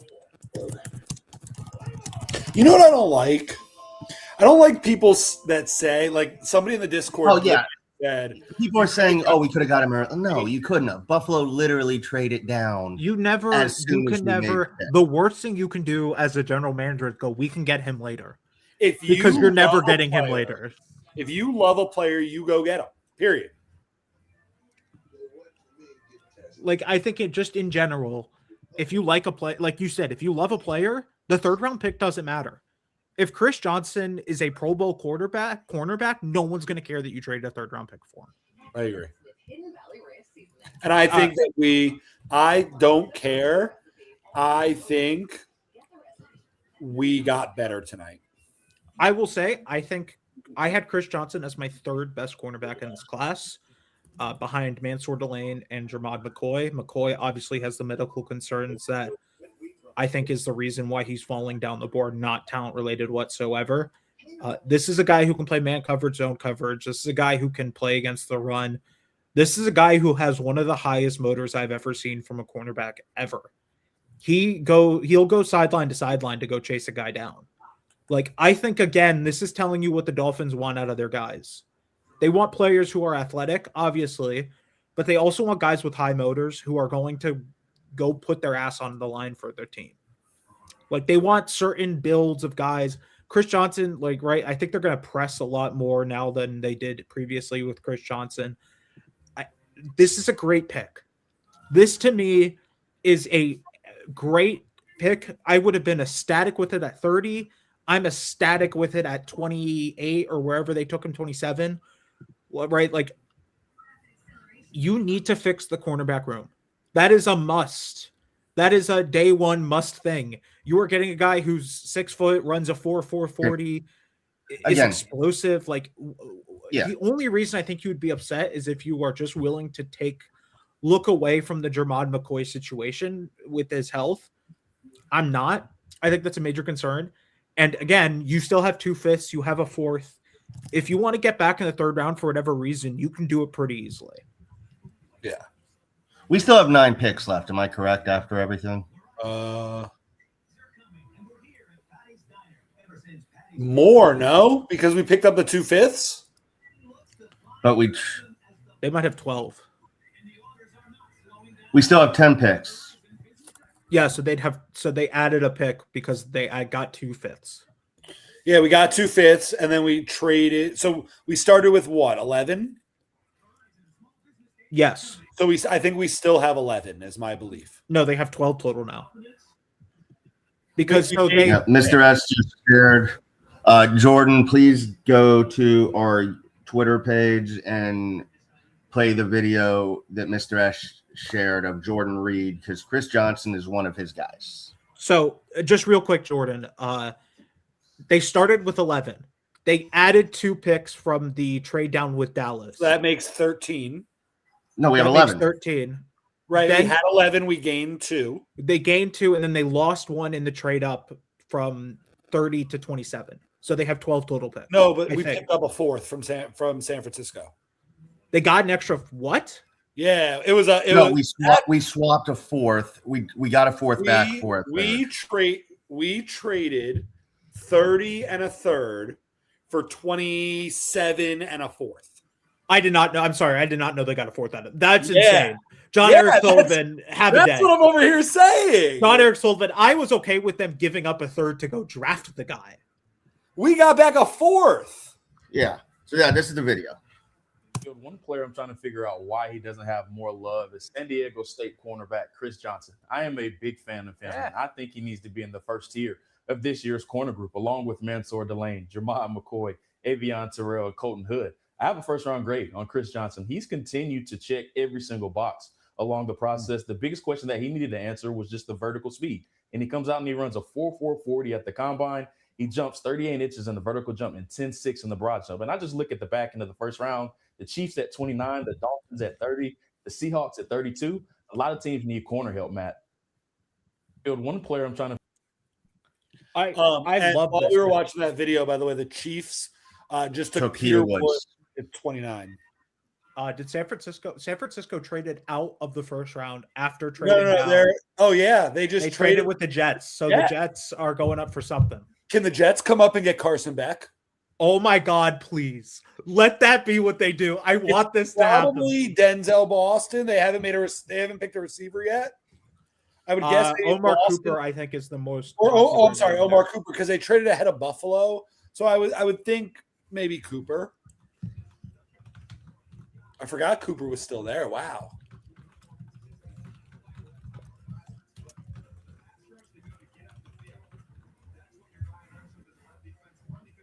Just to say, Chris Johnson was my favorite cornerback in this class. Just straight up. Honestly, I thought so. I heard, and again, the board changed, but the word earlier this week was Panthers were going to take Chris Johnson at 20, depending on how the board found. I thought he was going to go higher than other teams would have, than what the consensus is with the media. I thought that there were going to be teams that would just take him because, like, I think if you have not watched his film, that's a good ass player. That's like just a damn good football player. He's not old. He's not like, there's nothing from that sense. I think he's like 22 or turns 22 later this year. That's a day one starter at corner. So I want to point out that Scout Vision, who we love, obviously, has him as his number 3 overall corner with Jermod McCoy at number 2. But I think because of Jermod McCoy's injury concerns, it was very clear that a lot of teams had him lower, like a little bit closer to where Revel from ECU was considered last year. I think McCoy's going to be a little higher. I think he's going to be a second-round pick. But I think that you look, I mean, Chris Johnson's probably the number 2 corner in this class. And Kevin, you said you had him at number 1. And, I mean, you can probably argue that, and there's a chance that the Dolphins moved let's be clear. 40 spots to get their favorite corner. I didn't have him as my cornerback 1. I had it Jermod McCoy 1, Mansour. Okay, there it is. I saw the pick. I don't know if you guys did. I did see the pick. Did they take McCoy? Nope. Cooper. Oh. Which I think is what they were going to end up doing. But I think so. I had McCoy 1, but obviously with the medical concerns, like I get it. He's probably not cornerback 1 for a lot of teams. I had Mansour Delane 2. Mansour Delane I knew was not going to be on the board at 11, so I just kind of assumed that they would not take him. Yeah. Cooper's a good pick, I think. It would make sense. It makes sense for where they are. I'm a little upset that they took him. There are still 2 I am going to keep saying this. I would keep being aggressive if I'm the Miami Dolphins. Because there's still 2 guys on this board that I think are just better than where they're still on the board. Yeah, you're picking at 43. It's not a huge jump. If there's a guy you love, let's go. I would go trade it for Keldrick Folk and leave this with 3 first-round picks. I would trade up for Falk. I would trade up for Boston. I would not trade up for Falk. If he's in round 2, I will be a little nicer about it. And I want to wait till this first round ends before we do. I want to do a rest of the draft mock with you guys before we get off here. I'm about ready to crash, dude. As soon as we're going to do it. But Brett, where you don't do have a choice. Think they go at 43, let alone all the third round picks? Receiver. Where do you think they go at 43? Receiver, Zion Young. Receiver or edge. I don't see any other way. All right. We got what? 2 more? I want to see what weird pick Seattle.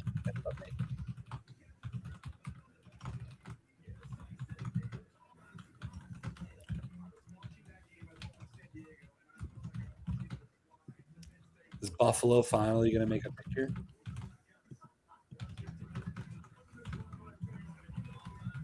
What if they trade out? They've traded what? Their Jets gave out 33 and 179. And then Tennessee traded up. Oh, With wow. Tennessee. Seattle? No, with Buffalo. Buffalo went out again? Yep.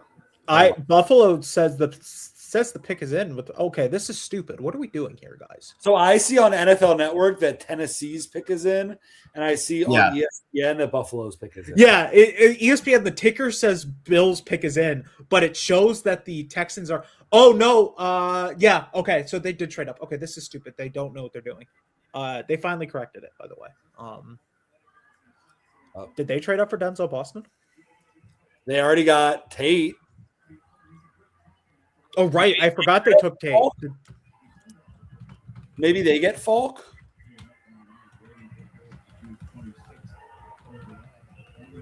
So I ran to it still says the Titans have some time.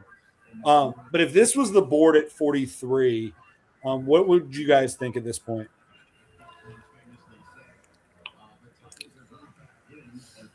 I'd consider Giannis. Who's up I'd top? consider wide receiver. If Boston's D'Angelo there, Ponce, come on down. Who? I just take D'Angelo Ponce. Take a second corner. I would consider Lee Hunter. yeah. I would consider one of the edges. I mean, I'm guessing did Goldberg. McDonald already go? Halsey. Halsey's an Stoops. option. Dunker. Jaden Scott. Stukes, I'd consider. I don't hate Stowers either.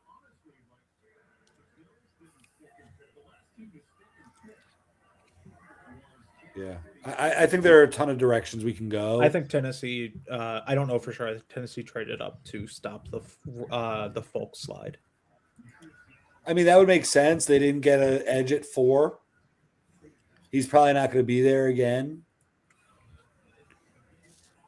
So Congratulations, you set a record for the first night of the draft. 320,000. 320,000 people. I could never go to the NFL draft. That just feels. No. Unless I was in like one of those suites. It feels like a bad concert. Yeah. The Tennessee Titans select Keldrick Ball. There it is. There it is. Auburn. The end of the slide. So every player who Who was it? Falk. heard his name called. Good. It wasn't us. Guys, we can we'll wrap up right when Tennessee picks. But Well, Titans just picked Falk. I mean let's- Seattle picks. You Yeah. know what I meant. What overall grade would you give the Miami Dolphins tonight? B. B plus. Solid B. Why? I am factoring downs into this. Like, I don't like giving up downs. Like, would I have taken Bain? Yes, that's whatever. I've been saying all week I think we'd pass on Bain. Whatever. And I'm not one of these Miami guys. So it is what it is. You look at at the end of the day, you look at the run on offensive linemen and you realize you weren't getting someone at 30. You just weren't. No way. So whether you like Proctor or not, Chris Johnson, I would have taken him at 30. It is clear that us and the Jets ruined Buffalo's night because both picks got to trade up in front of them, and then they traded down immediately. So Buffalo is hating their draft because they went and got. It's clear that we got players they wanted. Chris Johnson, I give an A. People can disagree. People can do this. I don't care. Like, disagree with me or not. Chris Johnson's just that good of a player to me. I think he, like, day one starter, going to be big. I think we needed to come out of the first round with either an edge, and this is a fair point too. You had to come out with either an edge, an offensive lineman, or a corner, if not both. You come out with two of those three. And look, what I said in Discord is this: if you don't like the picks, fine. It's subjective.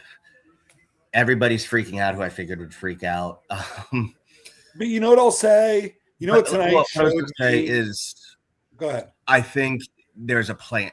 Sully has a plan.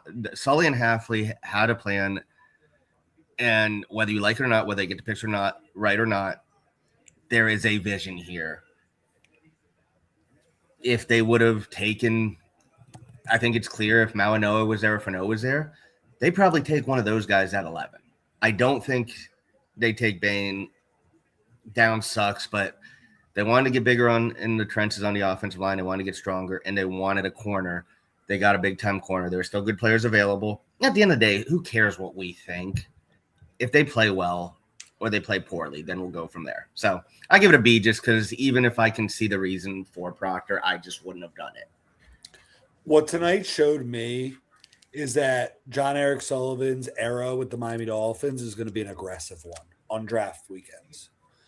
They traded down just one spot. They traded up, 3 spots? Like they're constantly going to be figuring out where they can get the player that they want. And to me, it's refreshing. Tonight was actually a refreshing night for watching the Dolphins draft. all this is showing me is that you should know, like, you should listen. I also give us an A for not getting Keldrick Falk, by the way. You should listen when John Eric Sullivan tells you things. Because Yeah. he told you the secondary was bad, traded up to go get a corner. Told you the offensive line needed work, told you he was going to build through the trenches. His first pick is an offensive lineman, right? Like, I think they've told you what they think about this team. I agree. This is not like a Chris Greer thing where they're going to try and sugarcoat and go like, hey, we like this. This is where we're at. No, they don't. They know they have holes, and they're going to do whatever it takes to fix those holes. They still have 12 picks? No, 11 picks left. I think it's 11. They have 11 picks left. There's going to be a lot of new faces, young faces on this team who have never played a football game yet. That should excite you. That should also give you some question marks about what the next steps are, because it's a lot of new faces in a football room. Whether they stick with 11, new players on day 2 and day 3, whether they only take 9 of them or 8 of them, whatever the case may be, I think we're not done seeing moves. I'm pretty sure we're going to be making some more moves.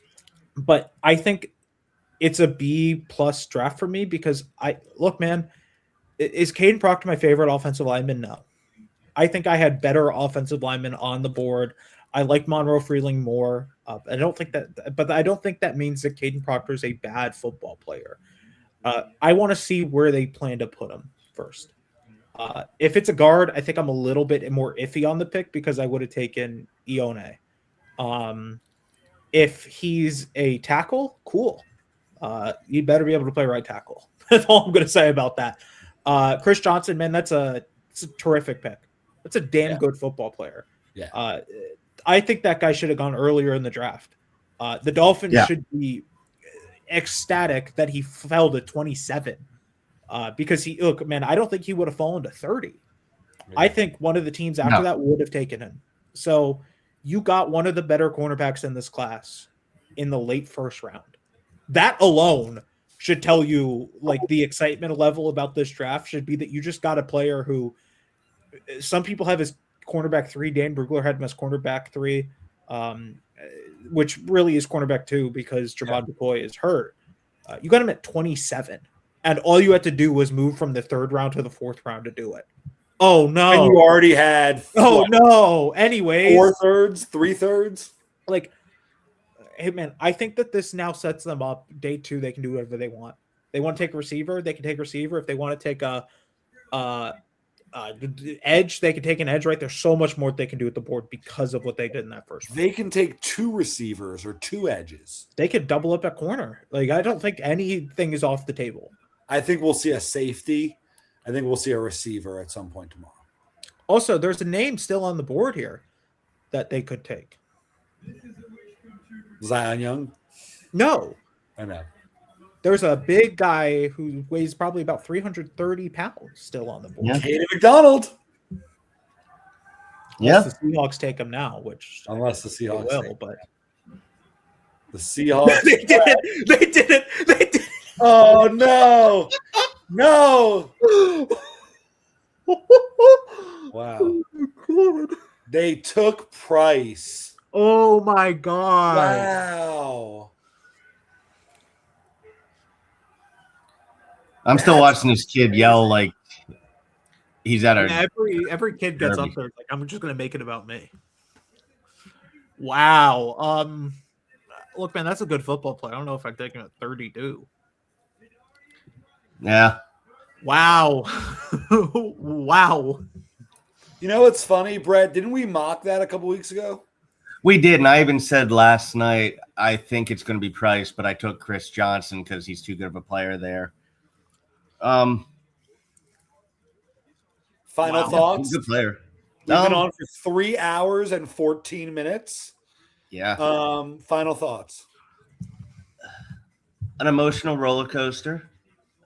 I think, again, people, it happens all the time. We get stuck into certain players, and we were guilty of it. And we think there's a way you have to go. But it's something Kev said multiple times. Sully did exactly what he said he was going to do. So We just got to see if it works. But he said he's going to do what he wanted to do. Like, I'm not going to lie and say I'm happy we missed out on Downs because we traded down. I'm not going to say I would take Caden Proctor. I am going to say I love getting Chris Johnson. And again, day, even if we don't like, we have 11 picks still. Yeah. So there's a lot of movement and there's a lot of good players still on the board. Look, I'll say this. The next 2 days are going to be very exciting. I think there's going to be a lot more of an emotional roller coaster. And I think, like Kevin said, there's going to be a lot of new faces added over the next couple days. Today was a lot of fun. I'm going to cut it off here. I'm excited, Brett. I know that you have things tomorrow. Kevin, if I can get you back on, I'll be on for at least some of it. We'll have some fun again tomorrow. All right. That was fun, guys. For the 230 of you who joined us, thank you. Again, like and subscribe to our YouTube. Follow us on Twitter. Follow Kev on Twitter. Follow me on Twitter. Chambers That's WI. not 230 people that joined us. That is 230 people that are here after 3 hours and 15 minutes. Yeah. I think you're Follow all Gordon, psychopaths, by follow the way. If Scout's you're still Vision. listening, Yeah. I think you are a psychopath. But Yeah. In a good way. You're a psychopath, and I love you. Some combo. If you guys see me on stream tomorrow, there's a good chance I will actually be drunk. So Brett, I can't wait. I hope you're on stream. genuinely, Brett, we have so many picks tomorrow. Please come on drunk. I'll try. I feel like once we get to the third round, we're not going to have anything else to talk about. So Yeah, but we're going to sit here. We'll talk some shit. We'll ask Brett some good drunk questions. All right. I have some in my back pocket. We'll do some blind rankings. Yeah, we'll try. All right. Peace out, guys. Let's do this Good night, again gentlemen. tomorrow. Night. See ya.